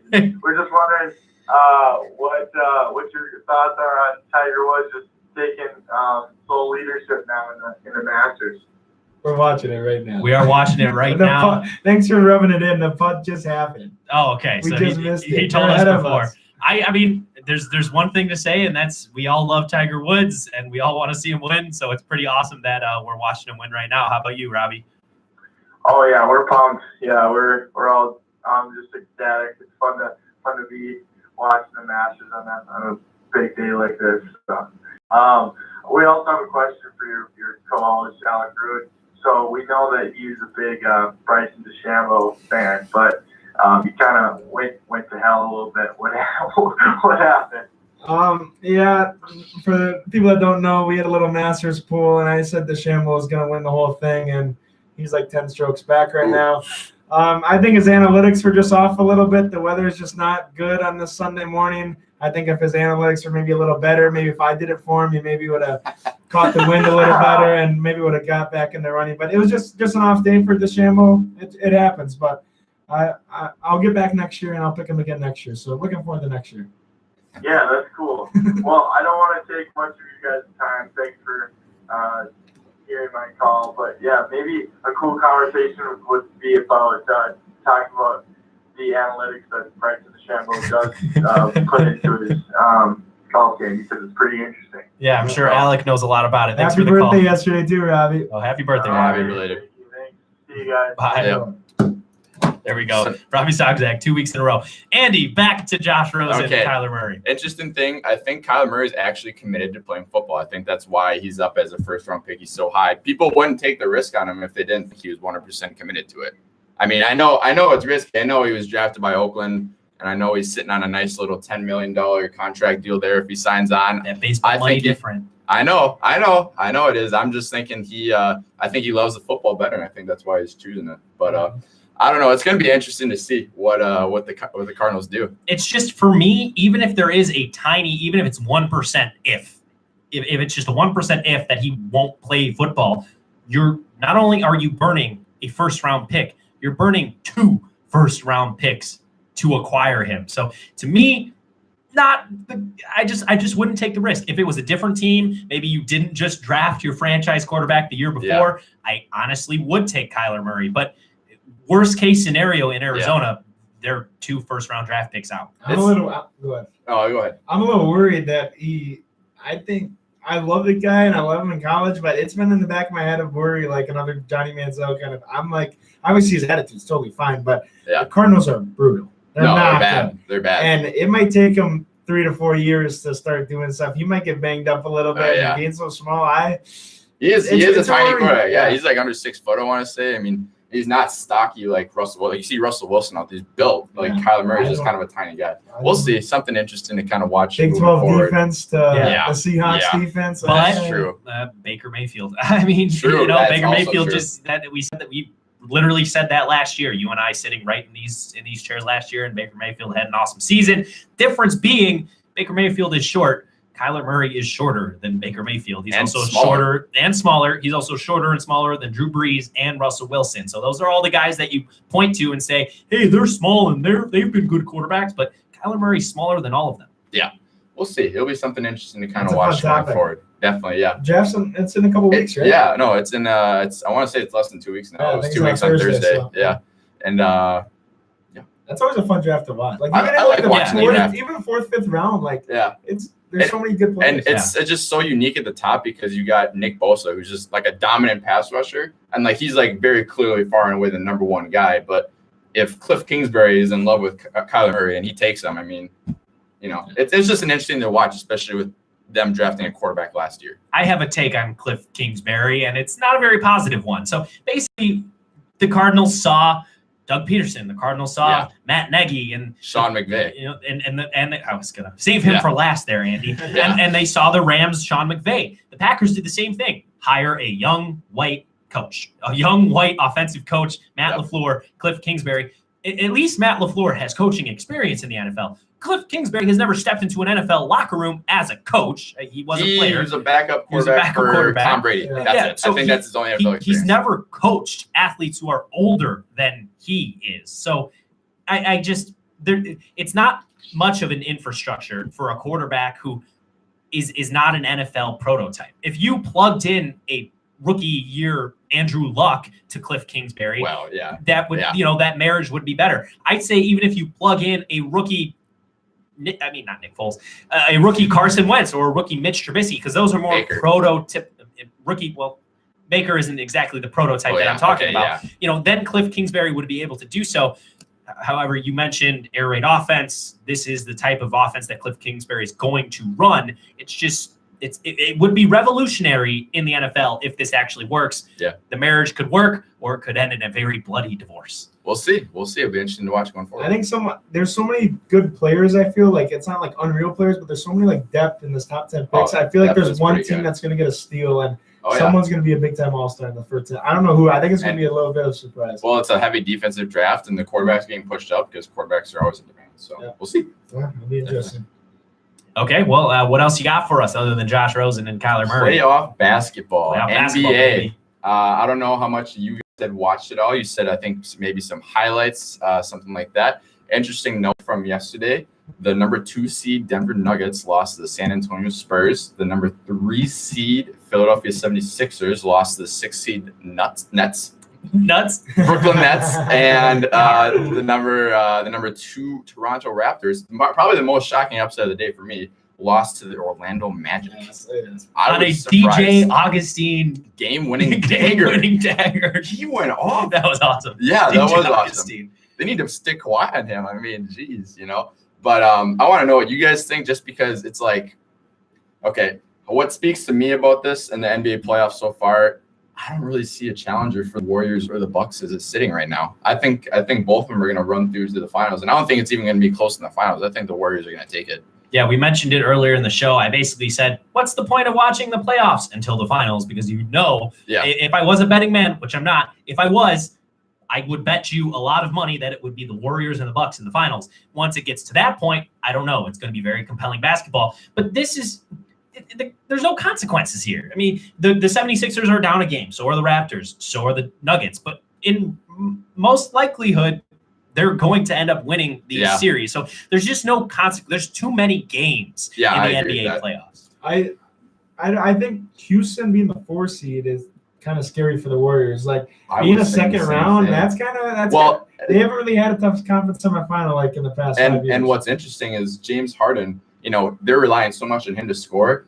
He's going to get worn down if he meets the Warriors all the way in the conference finals. This is better almost for Houston. I think it's delaying the inevitable if you wait up until the conference finals. This gives him a better chance. I feel like James Harden can do his thing.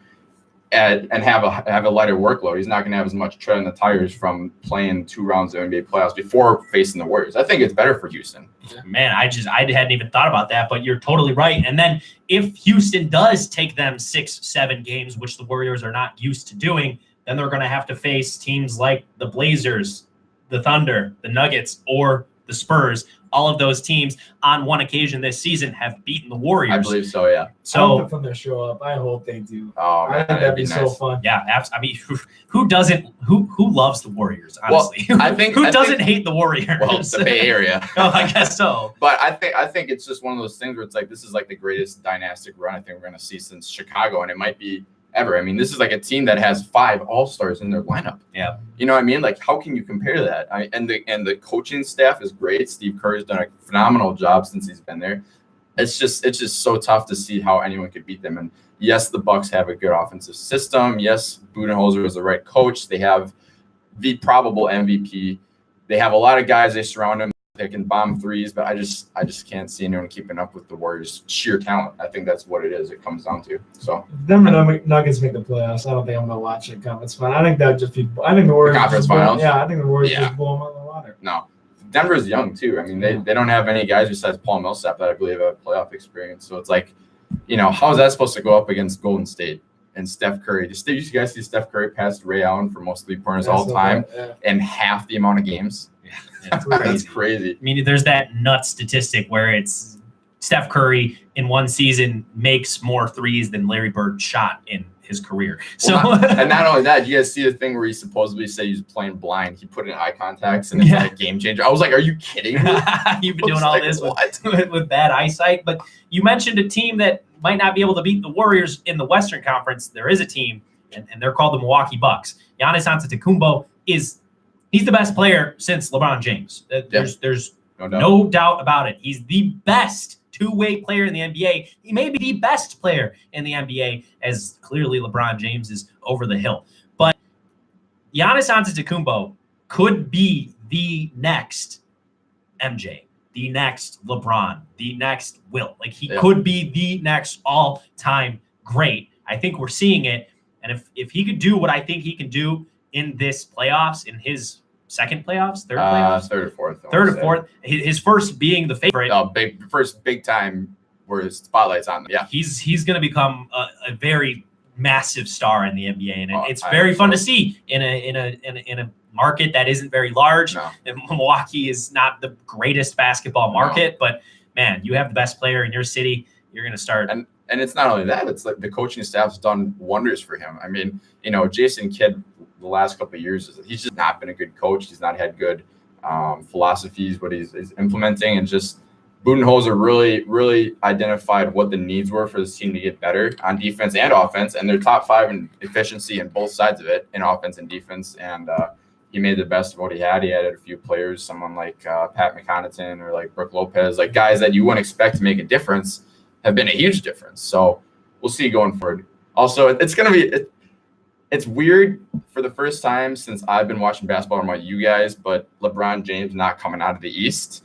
It's going to be something to get used to. I'm happy to see it, though, because it's like it's been a reign of LeBron versus the Warriors for 4 straight years. I mean, I'm kind of sick of watching that match, but I'm about you guys, especially with Golden State being such a heavy favorite, LeBron dragging a team to the finals. You know what I mean? It's just Yeah, so we were going to talk about it a little bit later in the show, but hey, we're talking about it now. So I was going to say about LeBron, we've said it 3 times. I remember sitting right here in front of this microphone saying this is the worst basketball decision that LeBron James could have possibly made, going to a broken Lakers team in a impossible Western Conference. I said he's never going to win a NBA Finals again. I said it.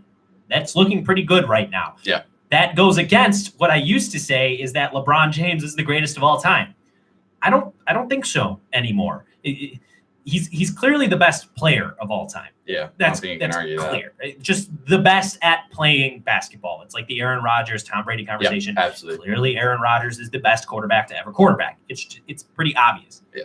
But my goodness, what a diva. I hate to say it. And I used to hate when people just hated on LeBron because he's done so much good charitably and for the growth of the Opened his game. school. He opened an elementary school. He opened his own school, but he's done so much many good things, and yet he's still the biggest diva in the NBA. He's petty. I think he's petty. The whole Anthony Davis thing and then how he like handled that too. I don't even care about the Lakers anymore. Like it's gonna take 3 or 4 years until they even get anywhere. It's just like they went. I think I saw a statistic where they hadn't missed the playoffs for 5 years total in their franchise history, and now it's just the 6th year in a row they've missed. And it's just a bad look. I think he went to Hollywood. I think it was almost a publicity stunt. Also, the other thing that really bugs me is it's never LeBron's fault. He never points the thumb. He always points the finger. This is now going to be his 8th NBA coach. You want to know how many coaches Michael Jordan had? 2. How many did Kobe have? I mean, 1 for when he was winning, and then 2 or 3 towards the end of his career. But he wasn't the reason those coaches left. LeBron James is a coach killer. That's not a positive connotation. Well, that is not a positive trait. No, and I think what speaks to it most is that you saw Luke Walton and everyone before he took the Lakers job, and even up until last year when LeBron wasn't there, they were so positive on Luke Walton. They're like, he is our guy. He's going to lead us to our next NBA championship. A year later with LeBron, he's out the door. The next day he was fired. He was hired by the Kings. I think that tells you something, that he has that much cachet, respect, that he is literally hired the next day. And I think he's going to lead the Kings to the playoffs. I think they're going to be a really good team the next couple of years. I think the Lakers missed on that. Absolutely. Ty Lue comes back. Oh my gosh. And on top of it, D'Angelo Russell scored like 26 points in his playoff debut, and the Lakers traded him because they didn't think he was a leader. And look at him now, And to be honest, if I were Luke Walton, it sucks to be mutually separated from the Lakers, one of the greatest franchises in the NBA.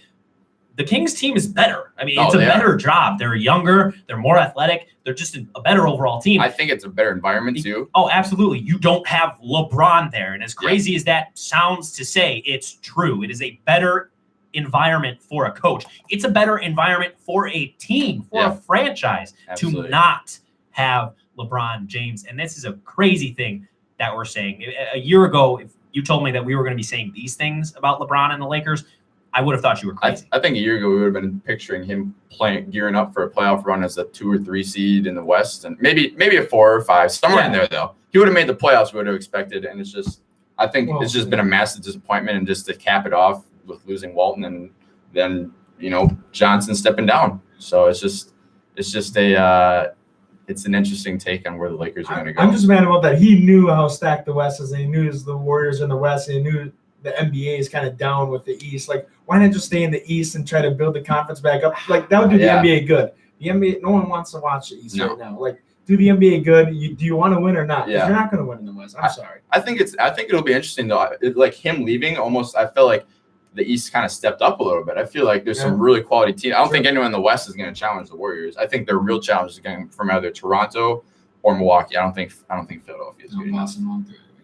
No. Which is hilarious because we all thought Boston and Philadelphia were going to be the best 2 teams. Nope. We thought they were going to run away with the conference, and then Giannis Antetokounmpo gained 70 more pounds of muscle. Who knows? Yeah, and something interesting to watch going forward is where is Kawhi going to go? Because if he doesn't stay in Toronto, then it's very, very clear to me that it's going to be the Bucks conference going forward, period. No one's going to even really touch them. The Bulls are going to sign Derrick Rose. I saw that. They're going to draft Zion Williamson. We'll see. And then they're going to take over the East. Isn't and then the draft lottery this week? It's in May, It's in May 18th. Oh, it is? May 18th. So we got I saw something about it. It'll be interesting though.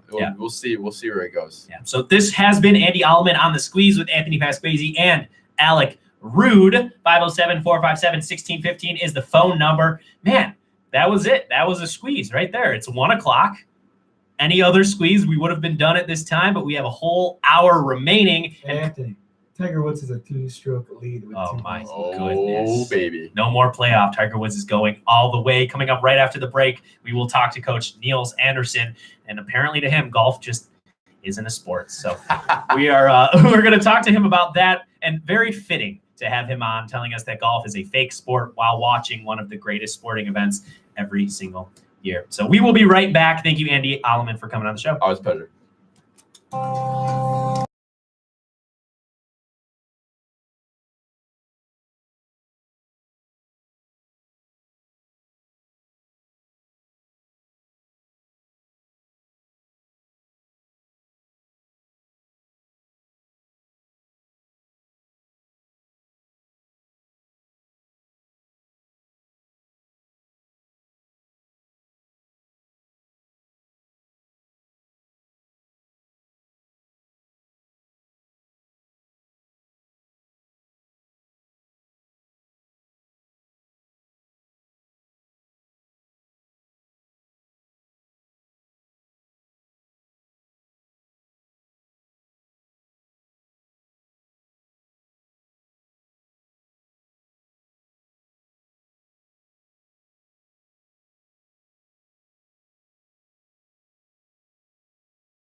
You are listening to The Squeeze with Anthony Pasquazi and Alec Rude on KSMR Radio, broadcasting live on 92.5 FM on campus and 94.3 FM in Winona, Minnesota, as well as online at smumn.edu/KSMR. KSMR, real college radio. Alec, just one more update on the Masters before we get talking.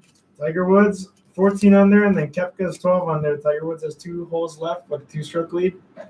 It's looking good for Tiger. This is, if you're watching on the YouTube stream, this man right next to me in the beautiful scruffy beard is my head coach Sunday. of the track and field team, Niels Anderson, very close friend of the show. He's been on multiple times. And, well, I'm not going to intro it. Why don't you just tell us what your take is and why? Just tell us why. Well, first things first, I use recruits as my determination on when I shave. So that's just, and I have a recruit coming tomorrow. So, we go. You should see a clean shaven version of me. So anyway, that's just a little rule that I have to, otherwise I would never shave probably. And I would look like ZZ Top all the time, which is maybe not a reference everybody can get. Hey, I think we all know who ZZ Top is. Yeah, the big beards. Yeah. So our demographic is primarily our dads. So they they'll get that. They'll get that. Yeah, nice.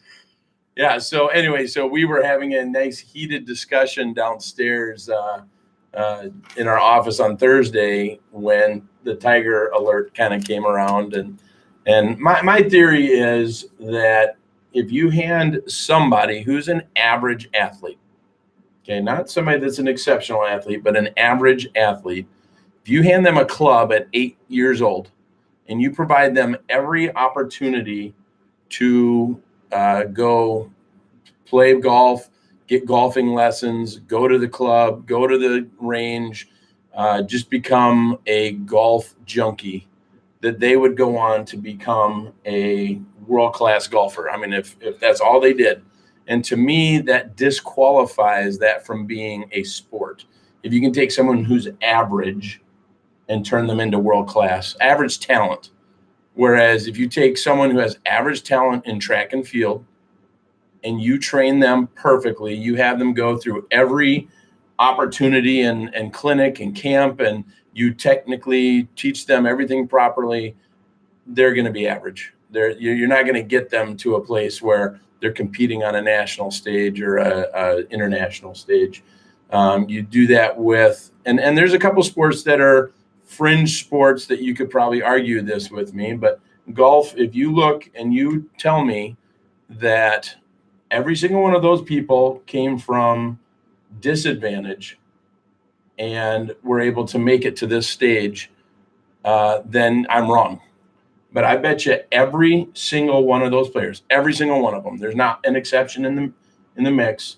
Every single one of them came from probably above average talent and every single advantage that no one else ever had.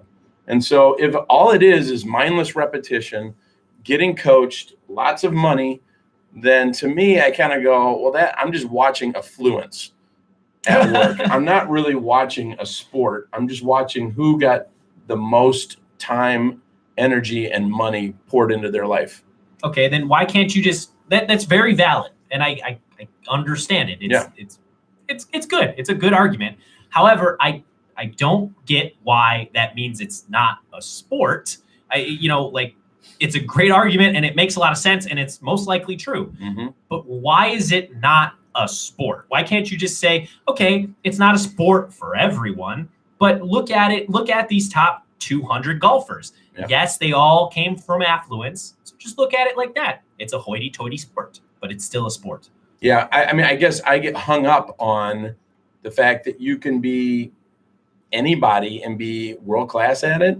I kind of go, well, that's just, I look at darts the same way. I look at ping pong the same way. I look at pool the same way. I look at all of those as games played by people that have done tens of thousands of mindless reps. They're not special people. They're not, I look at Giannis and I go, he is a freak, to use that. He's just one of the greatest athletes that's ever played.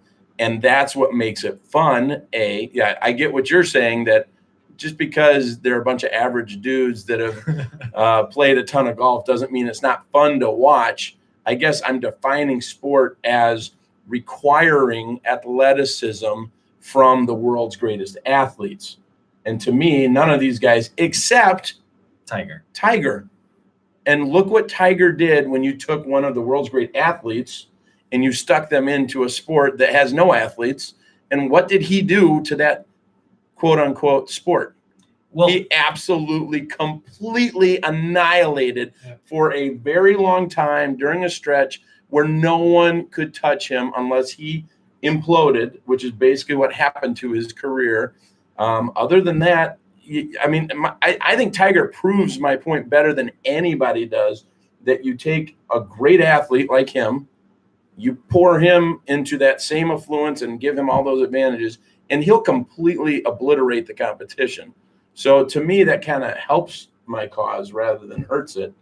When you started talking, I was like, I don't agree. Like I'm a tennis player. I was like, well, it's tennis comparing, but I guess in tennis you're moving left to right and stuff. In golf, it's just one motion. So you kind of got me. Got you thinking here a little bit. Yeah. See, but what I just keep coming back to is you saying that anybody can do it. Well, then why doesn't everybody do it? That's the one thing. And then the other thing is you telling me that everyone can do it, and it's just them doing it X amount of times that makes them world class. Well, then how come my brother and I played just the amount of Call of Duty as the other did? My brother, at his peak, could have been, an esports player. Me, I go 9-50, and that's a good game for me. We played the same amount of hours. We had the exact same affluence. We had the exact same just experience, but he, although it is just mindlessly looking at a TV, he has that mental capacity that I don't have to make him better at video games. That's no different in golf. I don't have the physical capacity or the mental capacity to repeat a athletic motion over and over and over and over and over again. And I don't think I ever would, even if I practiced as much as Tiger would. See, like your example again is, I think, flawed in that you said my brother who could have been in esports. So something about wanting to improve, wanting to see himself, I want to try this, I want to manipulate this. A coach would take you in that situation and say, I want you to do this time. I want you to do this differently. I want you, and I'm guessing that it's not that you had any less talent than your brother. I just think he was more motivated, he had something about him that says, I really want to be good at this. And you went to that game and said, I really have fun with this. And so again, you take someone who's average and you provide them all the opportunities, all the coaching, and they're also motivated. I mean, that's a big part of this too, is they say, I really also want to be really good at this. Whereas, someone like me, I don't really care about golf. You could give me all of that, but I never would have fallen in love with it. So there is that passionate component that is also something that plays into part. Like if you put into it. Yeah, it's how much time you put into it, and if you love it. I mean, I'll use my track analogy that if I made you run a 400 and I said, and Anthony's shaking his head, I would never do that to you, Anthony, I promise. You did promise me that one. Yeah, I did. Yeah, that's right. So, but if I made you run a 400 and I said, I really want you to run it hard, you'd run it hard. You'd do that for me. I would. Then if I took a bear on a chain and I said, this bear will eat you if you don't run a 52-second quarter, and you just ran hard and you ran a 58. Okay, you just ran hard. I asked you to run hard. Now I'm going to ask you to run hard, or else this bear is going to eat you. All of a sudden, you're going to have a new level of motivation, inspiration, and say, you know what? I think I can run a 52-second quarter, coach. So my point is, no. My point is, your brother is super motivated by it. He's got a passion for it. He's excited by it. You were the casual fan of the game. You enjoyed it that way. So when he was playing, he was trying to improve. When you were playing, you were playing. So, but isn't that what sports is? It's a combination of physical ability and motivation and determination and discipline. So my brother had the discipline to take it seriously. Tiger Woods has that discipline to be the best golfer in the world. You can't Yeah, you but can't take give that the to average somebody. guy. You can't And- just give them a superhuman ability to be that motivated. Every one of these golfers will probably had a dad that, like the Oh. Bear example, were just right on their tail. You have to do this, Yep. or else you're Yeah. not going home for dinner tomorrow. They Yep. would give them money, go to the course, just hit Yep. 300 balls. Like, I bet almost every, like you said, it was probably Every it single was one. given to him. Yes. Well, it sounds like Alec Root is I agreeing. I got him moving on the I still love here. golf so much. Yeah, no, so- and it doesn't mean you can't love it, enjoy it, yeah. or love it. It's not about that. It's we're determining whether it's a sport. And to me, if you can take someone who's average, put them in that position to then go on and be one of the world's greatest, that to me disqualifies it from being a sport. Because I'm just looking at a bunch of average guys who come from a whole bunch of affluence and have just repeated that performance over and over and over again. I play golf with my buddies, like 15, 20 of my buddies every summer. Whoever plays more is the best one at that time. That's It's how true. much you play. That's very It- true. And like tennis, that was not the case. If you could move and you're athletic, Absolutely. then you would do it. But golf, it's whoever plays more and whoever hits more balls. And I have heard that. I have heard that a lot. That's, you have a very good summer of golf at the end of the summer if you've played a lot of golf. So yes, that makes sense. Sure. One last thing before we Okay. move on to just a Yeah. slightly different topic. Yep. Majorly different topic. I Yep, don't know why I yep. said slightly. If it's not a sport, Right. give me what it is. Well, I mean, it's a competition. I'll give you that. I mean, I'll give you certain qualifiers. It's a competition. It's a game. Athletic competition. That's where that word athlete really is the sticking point for me. I don't know. See, that's my whole in all of this. The biggest sticking point to me is athlete. Is this an athlete doing something athletic? If you can say that is that, well, okay, don't look at Tiger swinging right now. But like, if you can look at any one of those other guys and go, that's an athlete swinging yeah. like an athlete, then the sport has to have athletes. It can't just have a bunch of people that, I mean, John Daly was, again, I'm referencing, he was just a big tub of lard. But this And is he old just would golf. sit there. This right. is old golf. Yeah, Golf no, I doesn't mean, these look guys like look that fit. anymore. I mean, I know These that guys, These guys generally, are ripped. they are athletes now.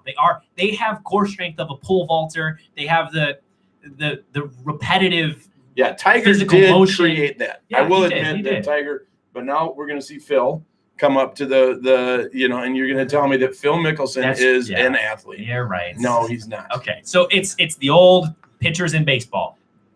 Pitchers are not athletes, Correct. but they can be athletes. Like athletes. Yeah. Pitchers are a really good example of a similar. Now they're surrounded by a bunch of teammates that are all very athletic, so they kind of get morphed into that. Again, a field goal kicker would be another example. Not really an athlete, but they're morphed into a sport. Okay. They're part of a That is sport, that's right? a So good they're point. part. I get that. You could tell me that a kicker is not an athlete, but I would tell you that he's a part of a sport, and that he's one fraction of that sport. Where this is an individual sport, obviously, and so they are confined to just that individual. So I mean that's kind of my whole theory here. We got into a big fight, not a fight, but like a big old It's tussle. Yeah. going on for a long time. Actually, Yeah. before our team meeting on Friday, Nick came over to me, Coach Nick Larson came over to me and asked me diving. And what else did he say? Anything came that up is with- scored, diving, gymnastics, or anything that is judged are not sports. And at first I disagreed with him. And then I thought about it. I'm like, that kind of does make sense. Sports is objective, not subjective. Mhm. And then I looked it up, and what are they called?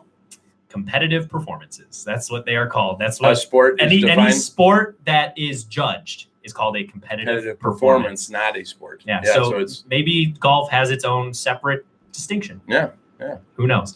So we talked to Coach Foley. He said he couldn't mention it, which makes sense. I understand that. You're Sure. associated with the MIAC in one way or another, more so than we are here. We gave our very strong opinions. I say kick St. Thomas out. Alex says, we kind of need him here in the MIAC. You're not allowed to have an opinion, but Sure. maybe just share a perspective or something to think about Sure. in this discussion.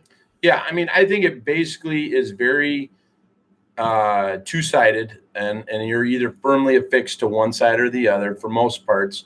St. Mary's definitely has, I think, because we're the smallest school, I think we probably have some pretty strong opinions about the biggest school in the conference. basic argument right now is around competitive fairness. It's not that they're winning at everything. It's, do they have an unfair advantage while they're winning at everything? So do they out-resource? Do they, you take a small school and you say you're going up against a Goliath that can out-resource you 10-1. What's the likelihood that you'll ever win? They have literally 10 coaches to every coach that you have. They can travel places that you'll never get to travel. They have an alumni base that will, far exceed your alumni base. They have an endowment that is, in our instance, in St. Mary's and St. Thomas instance, their endowment is 10 times. More than 10 times. It's 20 times higher than ours. And so, track is an easy. I'm a track coach, so I can kind of tell you that. And I'm giving you the one side of this, and then I'll give you the other side as well that I think are the two arguments. But then, if you look at their track team, they have a head men's, a head women's. They have an event coach. We have all these events, long jump, triple jump, high jump, pole vault, the throws, the sprints, the hurdles. I mean, you have all of these different aspects, and they have an event coach for virtually every single one of those events per gender. So whereas Cody, Nick, and myself are the three on staff, and then we have Gus and Nick Pergandy, our ball coach. So we have 5 coaches that kind of give, 2 of those coaches are a couple days a week. They have full-time coaches at each one of those spots per gender. And you kind of go, is that fair? Will we ever be able to compete against a juggernaut like that? Then there's the other side to that story, which is, and this is, I think, what you were referencing maybe earlier, which is without them in our conference, or maybe I could say with them in our conference, we really do feel like, especially in track, but also I think this crosses over the entire MIAC. We think that the MIAC is one of the top 5 regularly throughout the nation. There are 44 conferences in D3, and we think we're one of the top 5. You take out St. Thomas, you remove all of those athletes, and you remove all of that competition and how well they do at the national stage, and all of a sudden we would likely drop to a middle of the pack type of conference. We would likely add a team, but we would, I've heard different schools mentioned that would be a good fit for who the MIAC represents. And, you play St. Thomas with that school, and all of a sudden we're going to drop 15 to 20 spots is what I think. And we're all of a sudden kind of in the middle. And does that hurt our recruiting overall for the entire conference? Does our conference get represented? What's interesting is we would get represented without them in our conference. We'd get represented by other schools more often, and maybe that's something you mentioned earlier. But how well would we do? They give our conference a lot of credibility. So those are the 2 sides of the discussion for sure. And, I definitely lie on one side than the other, but not entirely. And, those presidents have a lot of things to figure out. And I know which schools are really leading the charge on all this, and we're not one of them. But so we're one of those kind of, I think, super important votes. Honestly, St. Mary's, how they vote on all of this could be the tiebreaker, because I do think there are 2 sides. It's very firmly kind of cut down the middle, and a little school in the southeast corner of Minnesota might be one of the more important votes. So anyway, that's at least a little bit of my, and I'm sure you talked a lot about that earlier, but that's the 2 sides. And again, I can't tell you which side I'm on. Yeah.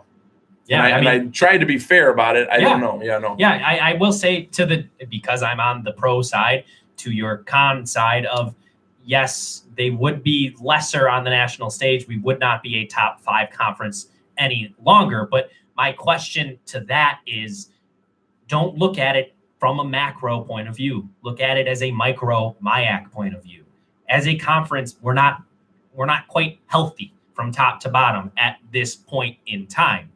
I think if you take out St. Thomas, the conference as a whole will be healthier. There'll be more competitiveness. Maybe St. Mary's is one of those teams that can fill that hole and become dominant in one sport. Gustavus has already become dominant in tennis. St. John's might become dominant in basketball. That's how an athletic conference should function. And right now there's just a log jam at the top, and that log jam is St. Thomas. So that's just what I would say to combat the con. Do you feel like the Tommy Johnny game would be ruined? I think Yeah, MIAC football would be ruined because it's already ruined basically by having 3 power, maybe 4 if you include Concordia. But if you take St. Thomas out, it could just be that would be boring. Just St. John's is running it every single year. Like Yeah. I would hate that, but obviously that's not the only sport. I mean, when ESPN shows up to your college is game very day, true. I think Yeah, that's that's unbelievable. a- When you're playing for a conference championship, I think that's and when you sell out the Target Field or Yeah, where were Target they at? Field. Yeah. So, I don't know if they sold it out, but I mean, there It was was close. 50. It was the largest D3 football game that will, until they re-break that record, that'll be the largest D3 football game of all time. So, those are pieces of the puzzle to kind of really weigh out. You will lose again to the other side. You will lose some incredible rivalry moments. Again, I'm the track and field coach, and There's no rivalry. there's no rivalry. There is no rivalry. If you never lose, then there is no rivalry. So I don't know if you're allowed to answer. If St. Yeah. Thomas is gone, though, where would you possibly? Where would they maybe go? I've heard, you have I've ideas. heard just a lot of different things. They could move up to D1. That was, it sounded like they would skip D2, but they could go to the NSIC in D2. I think that's one. They hired a athletic director that spent some time at Penn State, and so there was a lot of, when they hired him, they thought, oh, is this their play to move divisions? So it would be interesting. There's another thought that they could be the Notre Dame of D3, where they're not affiliated with a conference, and they would still play the Tommy John's game, and it would still be the biggest game of the year, and they could, they'd miss out on a few things as far as like conference championships and those types of meets, but they'd also have kind of all the benefits that Notre Dame has for not having to be in a conference. They would be those at-large bids for, virtually every sport that requires those at-large bids. They'd be the first team at the top of the pecking order, and they wouldn't necessarily have to win the conference to be that at-large That's bid. So, That's those an are all interesting things one, I've yeah. heard. I never thought about the independent one. nope. Yeah, that was, I kind of came up with that thought. I mean, but I've heard it echoed since then. And so options. Yeah. Okay. Very intriguing stuff there from Coach Niels Anderson. I mean, the golf stuff not so intriguing, but the back Did you see end. the comments on the video? Yeah, I think No. Nick Larson. Let's finish with this. This is your closing statement. This is your closing Okay. statement to defend your point. Niels has yet to prove that you can take someone who is average and make them a PGA golfer. So how are you going to prove without Okay. Giving take your- my son. without right. giving your sons, Yeah, if right. you had to, Yeah. golf clubs and giving them the exact same thing. So how could you take the average person to make them a PGA golfer? I find it hard to believe as well. Well, this is kind of funny. That question is kind of funny because there is you'd have to YouTube this, but Johnny Carson, I think it was a Johnny Carson clip, but they had a 2-year-old Tiger Woods show up, and he could do all of these golf tricks with the club and everything from when he was, 2, 3, 4 years old. They put that club in his hand at the earliest possible. I mean, I think he came out and they handed it to him. They said, here you go. You get to have this. Now, again, he's this weird outlier. I don't but get I'm to not use saying that him. It's not a good Right. example. But again, my point is that's what everybody's done with all these guys. All these guys have had the exact same. He just happened to be a great athlete. And all these other guys, I just saw I that. got so I just saw that. excited. That's going to be for the win right there. That was it. No. That was it. We're all probably listening to the squeeze and watching the Goodness. Masters. So This is he for the just win. about it. This is for the win This right is here. for the win, yeah. It's- So he's not even taking it. Okay. So anyway, so my point is all these guys are proof that, they're proof of exactly what Nick commented. They've all had this advantage, and they're probably above average because they've been coming from above average places. So, the hard part is to say this sport requires affluence as part of its demographic. I mean, you just can't go play golf. It's a wildly expensive sport. It's Very expensive. it's definitely, besides the cultural ethnicity, you just kind of go through, and it's pretty blasé, is what I would say. It's not, and again, socioeconomic standing, it's pretty much the elite, top 3% of people. So to get somebody who is average that gets all those opportunities, I do agree would be hard to prove, but I don't see these guys as great athletes. I just see them as people that have gotten great opportunity. Okay, well, this has gone very long. Yeah. Would you mind sticking around after the break and talking about one more topic? Yeah, let's go for it. Okay, awesome. So we will be right back here on The Squeeze with Anthony Pasquesi and Alec Rude. Thanks for listening. We'll be back around 1:30.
You are listening to The Squeeze with Anthony Pasquesi on KSMR Radio, broadcasting live on 92.5 FM on campus and 94.3 FM in Winona, Minnesota, as well as online at smumn.edu/KSMR. KSMR, Real College Radio. Alec, give us the news. Tiger Woods just won by 1 stroke. Heck, Let's yes. go. That's awesome. Tiger Woods, storybook weekend there for Tiger Woods, battling back from a lot of adversity.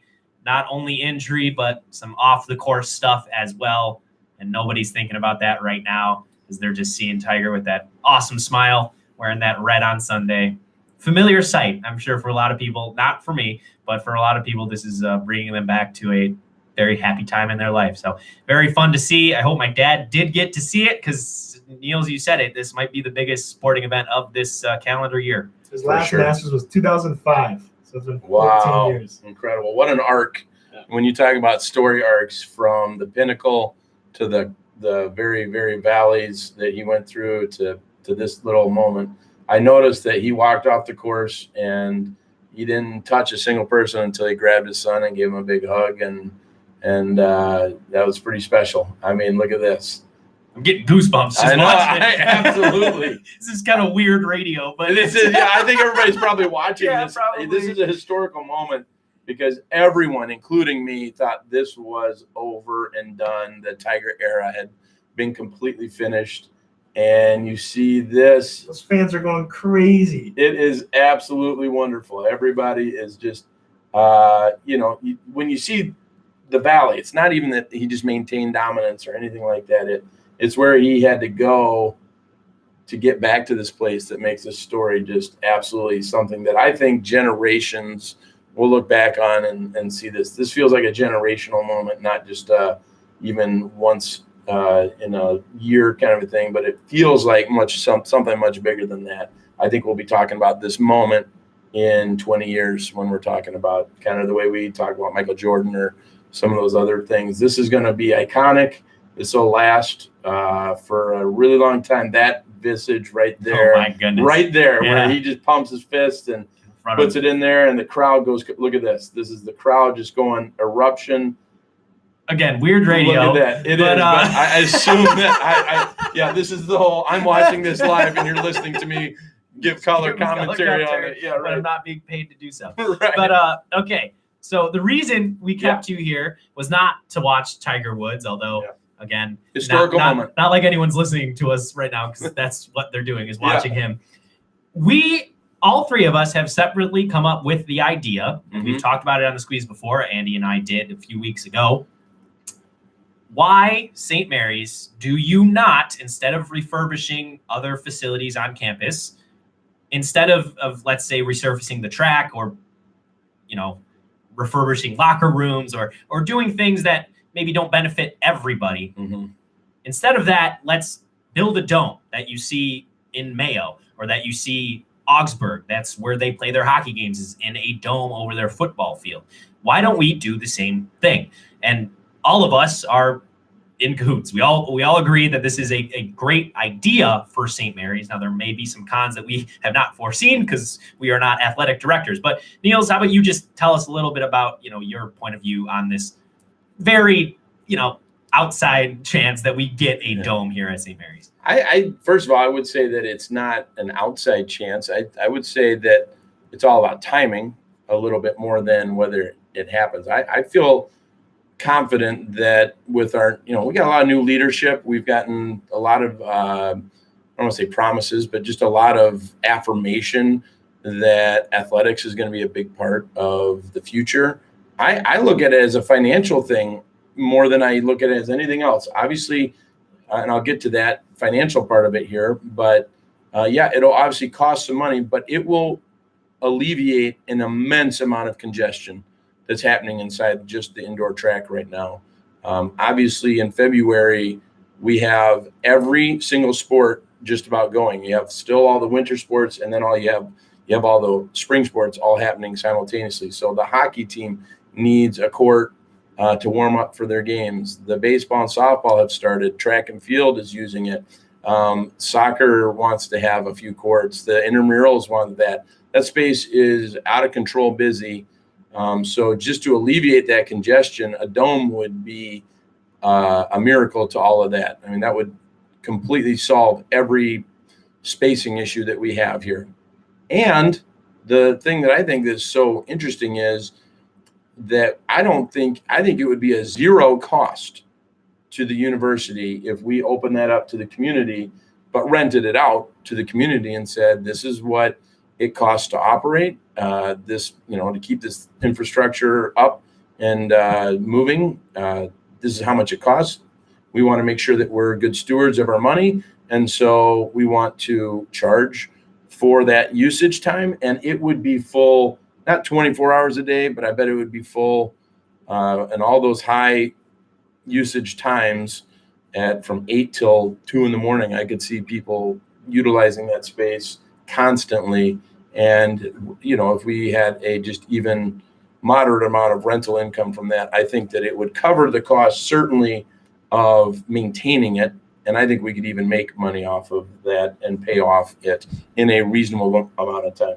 Yeah, I agree. I don't know much because our tennis center is off campus and stuff, but all those points, I don't know that's what I told Anthony before when Brian or AD got here originally. That's one point we were actually talking about. And he said it's something they're looking at right now. So again, it's unfortunately for us, for sophomores, it might be after we leave, but I could see it 3-5 years. Well, and I sometimes wonder, you see that at UWL, they're going to be putting up a brand new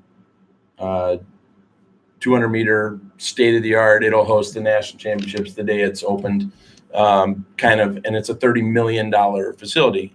Where did they get that money from? They went to the student body and said, would you be willing to have your tuition increased by $120 for 4 years? And they all it wasn't maybe not unanimous, but overwhelmingly, they all said, yeah, of course, this would be an unbelievable facility for us. So sometimes think of, how do you generate $700K or however much, $1 million, say it was $1 million. How do we generate that? Well, we have a nice group of donors and people in the area and community that would benefit from it. So I think that the money's out there. We just did a capital campaign and we raised $73 million. Okay, so let's put a little bit of that cash towards something simple that would affect every single student on campus. Just think about intramurals and how amazing you get done with the couple hours of practice that everybody has. During that, you hopefully give priority to the student athletes, but then all of a sudden from 8 o'clock till 10 o'clock, 11 o'clock, you're playing in the middle of January and February on playing football. You're playing flag football. Just as creative as your brain can get on what all the things you could be doing. Ultimate Frisbee would probably become the biggest sport on campus. We'd probably host the tournaments. Yeah, absolutely. They have a whole conference with that club team. We would host the tournaments every year. Lacrosse is this big sport that's coming to our conference. It's going to happen. Oh, really? Oh, yeah, it's going to happen. There's already several schools that have it, and that's the next sport that's coming. And obviously, just if you imagine that space. Oh my gosh! Well, then that has me thinking. Oh gosh, another team. If we don't get a dome, this is right. It almost becomes the other way. Yeah, exactly. Without that, I don't think there's any reason to want to have another team. But with that, then it opens up all kinds of opportunities, and it might even open up the really big door. The conversations would certainly begin about St. Mary's and having a football team. I'm sure that would be with that facility and having that infrastructure, that would be an interesting conversation to start having. And add in the annexation of St. Thomas, and then there we go. The stars will align for St. Mary's to have a football team. Alec, you shook your head at the thought of a St. Mary's football team. As for St. John's opening night, it would I did hear just the super quick version of that is we wouldn't join the MIAC in football. We'd be part of the UMAC. Okay. For 5 years is what they said before we kind of. That'd be great. That'd be great, actually. So then it would be. I think that would be neat. Yeah, we would not have to play the powers that be. Yeah. Oh yeah. No, that wouldn't even. They wouldn't have to bring. I would want to go live just to see it. I love it. That's the first thing that jolts into your brain. Yeah, is Johnny's opening night. Oh yeah, that would be gross. Yeah. But this is the way. This is how I look at it. We talked about it during the break. I said, how much is it going to cost to resurface the indoor track? And you said about $500,000. Well, this dome is not going to cost double that. Resurfacing a track is something you have to do every 10, 15, indoor 20 tracks years. You can do. Indoor tracks don't weather the way outdoor tracks do. So we've had the current track for 25, 26 years now.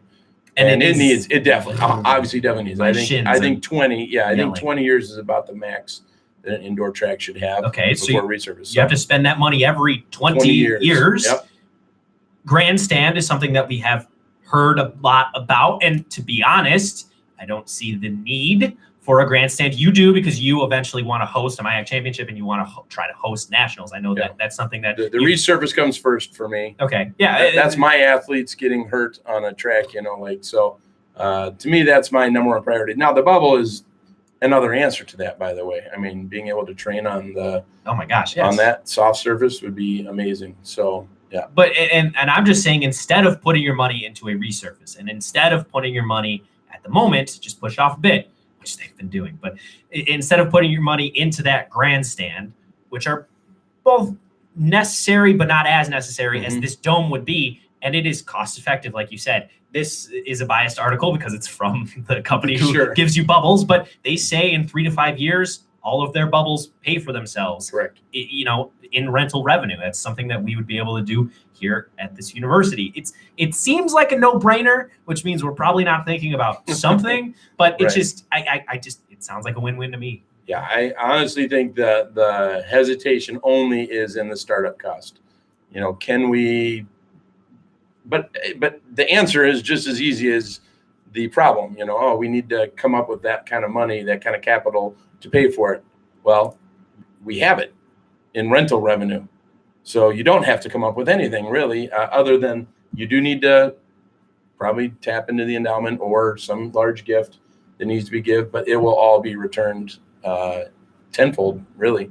Yeah. Okay. And there we go. That was just a little improvisation on the radio here. Yeah. Did not think we were going to talk about that with Niels Anderson. He was in No for, argument here. No 40 argument. 42 minutes, the entire hour practically. So thank you so much for joining us. We'll be right back to discuss the Bulls, the Red Sox, and what is going on with baseball's attendance. That'll be up right after the break. Thanks for listening. Yeah, that was fun.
You are listening to The Squeeze with Anthony Pasquazi on KSMR Radio, broadcasting live on 92.5 FM on campus and 94.3 FM in Winona, Minnesota, as well as online at smumn.edu/KSMR. KSMR Real College Radio. I doubt you're listening right now, to be honest, because who would be listening to The Squeeze when Tiger Woods is out there winning his 5th Masters?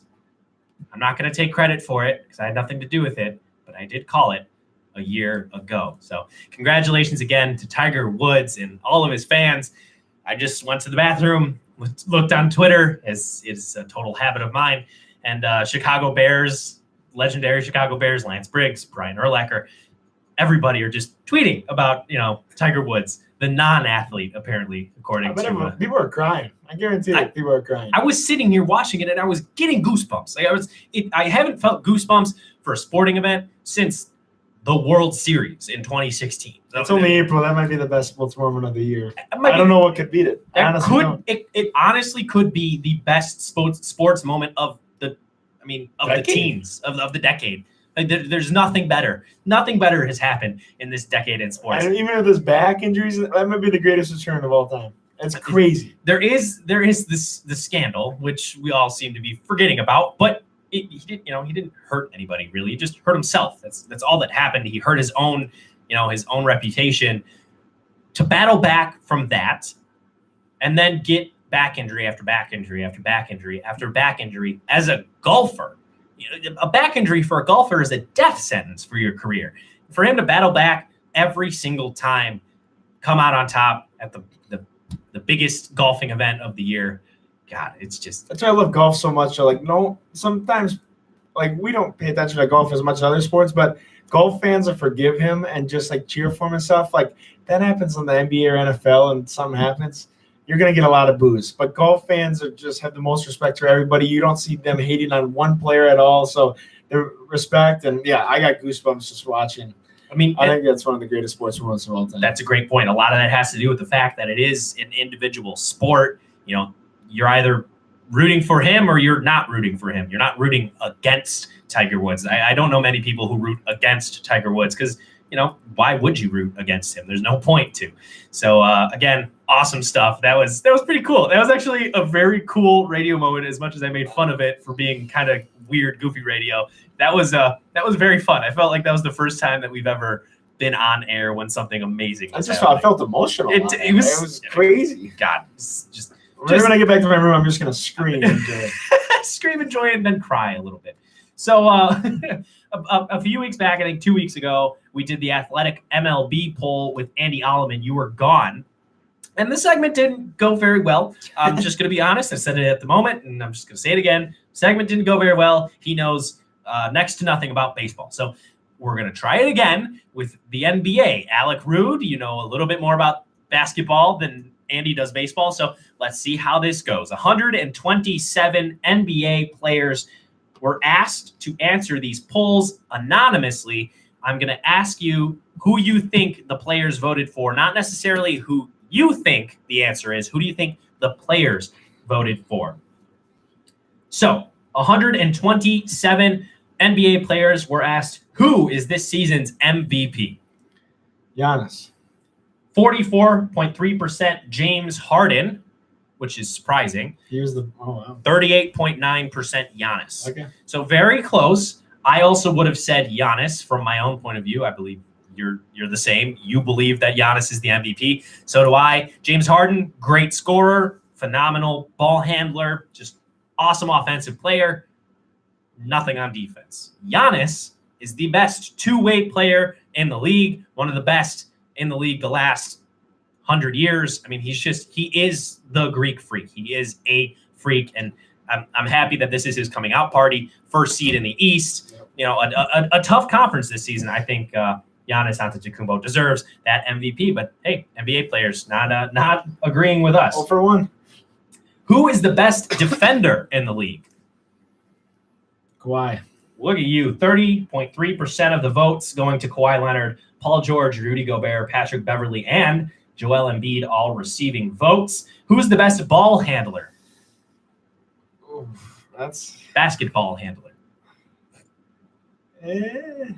I'm This one is pretty far and away. They voted for Really? this one. Yep. not Westbrook, Nope.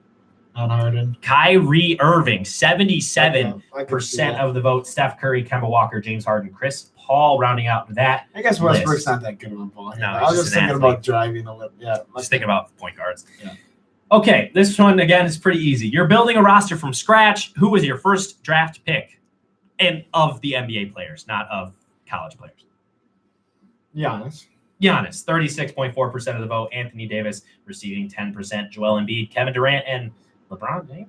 LeBron James, fifth with 7.6% of the vote. Who is the most overrated player in the NBA? Overrated. There's two of them tied at the top with 17%. Oh, that's a tough one. You're making me think a little. Paul George. Paul George is not He's not. on that list, but his teammate is.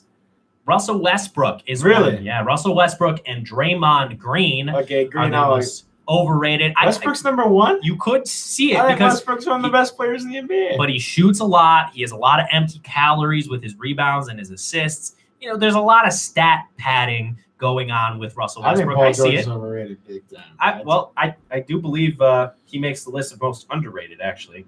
No, Really? no, he doesn't. He does not. Who is the most underrated in the NBA? Oh, this is tough. This is tough. You're not going to get this one. Drew Holiday, 16% of the vote, tied for 6.8%. Damian Lillard and Chris Middleton. Lillard's not talked about as most. He should be. Yeah. I think he's one of top 15 maybe. A top 4 point guard, top Yeah. 3 point He's guard. It's just he's on the West Coast. and Clutch. Trailblazers, Portland, small market. Okay, what else we got? Who is the best player of all time? Don't think too hard about it. Michael Jordan. Yeah, Michael Jordan, 73% of the vote. LeBron James, 11.9. Kobe Bryant, 10.6. Kareem Abdul-Jabbar, Magic Johnson, Allen Iverson, and Kevin Durant. Kevin Durant probably voted for himself, to be honest. So, Allen Iverson. and yeah, well, who don't you want to fight, or who is the toughest in the league? You're probably not going to get this one. He plays for the Heat. It's for the Heat. Not Winslow. James Johnson, 44% of the vote. Steven Adams, Zach Randolph, Patrick Beverly. Steve Serge Adams and Randolph, man, that would be scary. Woo. Man, those men, those 8. Anthony Towns looks scary, but he's more of a nicer guy, I think. So Yeah, I don't know. Who talks the most trash? This was pretty obvious. He was also most overrated. why did I forget about this? Over Westbrook. No, Draymond Green talks the most trash. There's, Westbrook talks quite a bit. I Is he on the list? nope, not Really? even on the list. I see it at Sports Center all the time. Yeah, not even in 1% Really? of the vote. Yeah, Well, Draymond even- Green, Patrick Beverly, Russell Westbrook, Russell Westbrook. He is on there. Russell Westbrook's number 3. I wasn't bad then. I No, got that was pretty there. good. You've been pretty good at this. Joel Embiid, Lance Stevenson. Oh shoot, we just have 2 more here. Stevenson's Which awesome. coach, aside from your own, would you want to play for? Don't think too hard. It's pretty obvious. Steve Kerr. Oh my goodness, Greg Popovich, Oh. 41% of the vote. Brad Stevens and Steve Kerr as well. And then this one hurts a lot if you're a Bulls fan. Which coach, aside from your own, would you not want to play for? I don't know who the current Bulls coach is. That's for good reason. Number 1, Tom Thibodeau. Doesn't even have a job. Pretty obvious. But number 2, Jim Boylan, head coach of your Chicago Bulls. The fact that you don't even know who he is not on That's you. Tony Thibodeau's one. Yeah, Thibodeau's one. He's been the coach for less than a season this season. He's made an absolute fool out of himself at times, especially at the beginning of his Bulls tenure. Now, if you listen to Chicago sports radio, which you don't, I do on a daily basis, you hear Jim Boylan and the Bulls getting hammered at every single turn. Now, I could fall in with that and agree and say the Bulls have no direction. The Bulls are lifeless. The Bulls are not going to do anything this offseason. And if the Bulls extend Coach Boylan, they're absolutely nuts. But I'm not going to fall into that pattern, and I'm going to go against the grain. As a Chicago Bulls fan, I want to say I see some good things from the Chicago Bulls. I see a team that, when healthy, can be a 3rd, 2nd seed in the Eastern Conference. Now, before you scoff at it, just think about it. Let's say they don't get Zion this offseason. Let's say they get the 2nd pick, which still is unlikely, but let's just say they get the 2nd pick. I'm gonna go ahead and say Ja Morant is your starting point guard. Zach LaVine, perennial all-star. Lauri Markkanen could be a perennial all-star. Wendell Carter Jr. and Otto Porter Jr. Jabari Parker could get going too. Jabari Parker is now on the Wizards, so that would be tough. He got traded. What? He got traded. He got traded. No, he didn't. He got traded When? a while ago. No, he didn't. Oh my goodness. He got traded to the Wizards Really? for Otto Porter Jr., who again could be a perennial all-star. So that is a team That's of embarrassing. 5 possible all-stars. And this could just be rose-colored glasses. Derrick Rose-colored glasses. You see what I did there? You signed Derrick Rose in the offseason. He's your 6th man. He's going to be the 6th man of the year this season. I'm telling you, Jim Boylan is going against the grain. The entire league, pace and space. Shoot threes. Threes are worth more than 2. But eventually, there's going to be a market inefficiency in the paint. You've already seen it with Giannis Antetokounmpo. Why is he so good? He can't shoot threes. But why is he so good? Because he can attack the paint better than anybody else. The NBA is going in one direction. They're zigging. There's a few teams zagging, and the Bulls are one of them. Now, I'm not going to sit here and say the Bulls are going to win a championship in the next 5 years. I don't see that happening. But you give me fun, competitive 2-3 seed basketball, that's all I'm asking for. So maybe I'm not asking as much as Chicago Sports Radio. But I may be going crazy. I do believe that this team is going to do well next season. That's going to require a little bit of luck in the lottery, getting Ja Morant, and it's going to require signing Derrick Rose. But if you do that and you keep this team healthy, I believe Jim Boylan is going to right this ship and put this team in the right direction. That shows you how much I don't know about the Bulls. That was pretty funny. That was pretty funny. I've never heard. Yeah, it was a while ago. It was Like a month? like 30 games ago. Really? Yeah, a long time. Has he been out? No. That shows Wow. you my knowledge of basketball. Looks like you don't go on the squeeze for 3 weeks and you just don't pay attention to anything. Well, the That's Bulls okay. are so bad, it don't matter. They are. Yeah. The 22-60. I think their record is some 43 and 127 or something like that. Pretty good. Oh God, it hurts my head to even think about. But that was the first 3-hour rendition of The Squeeze with Anthony Pasqualese and Alec Rude. And do you know what's kind of crazy about it? We left out a lot of things. We didn't talk about a lot of things. Actually, there's one more thing I want to say before we go, and that's talking about the pitching staff for the Cardinals this season. We've had Tyler Stilp in. We've had Connor Cornell in. Connor Cornell is not a pitcher. Tyler Stilp is. Tyler Stilp is a relief pitcher, arguably the setup guy for this team. And when we talked about it, I'll admit I was a little under-researched, and I said, you guys have a quality bullpen at the back end with you yourself, Tyler Stilp, and Cody Keel. Well, since we've talked to him, Tyler Stilp has had a couple bad games. Cody Keel has a hurt arm. So that, made me look at this pitching staff divided, the starting pitching and the bullpen. So just whatever, take with this what you want. The starting pitching has gone 41 innings this season in the MIAC. They have an ERA of 3.07. That is second best in the conference behind the ridiculous St. Olaf starters, who in MIAC play have an ERA of 1.85, which sounds like my team on MLB The Show playing on rookie. They are doing ridiculous stuff over there in St. Olaf. It is obvious to see why they are 5-1. But St. Mary's is second behind them with a starter ERA of 3.07. But as a staff, they have a 4.98 ERA. Oh, that's not good. That's 5 runs a game. Also, what that says is the bullpen is the reason. In 18 2/3 innings pitched this season, the bullpen has given up 25 hits, 19 earned runs, 16 walks, and they've only struck out 12.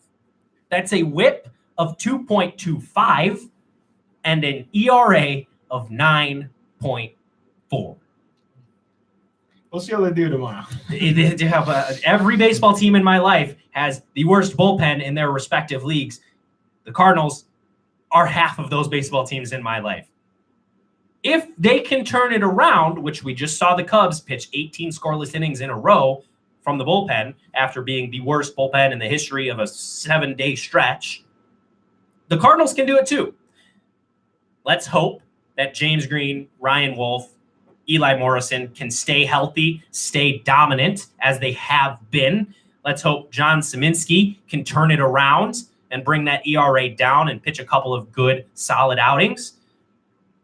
If that stays steady, I do believe that this bullpen can right the ship, turn it around.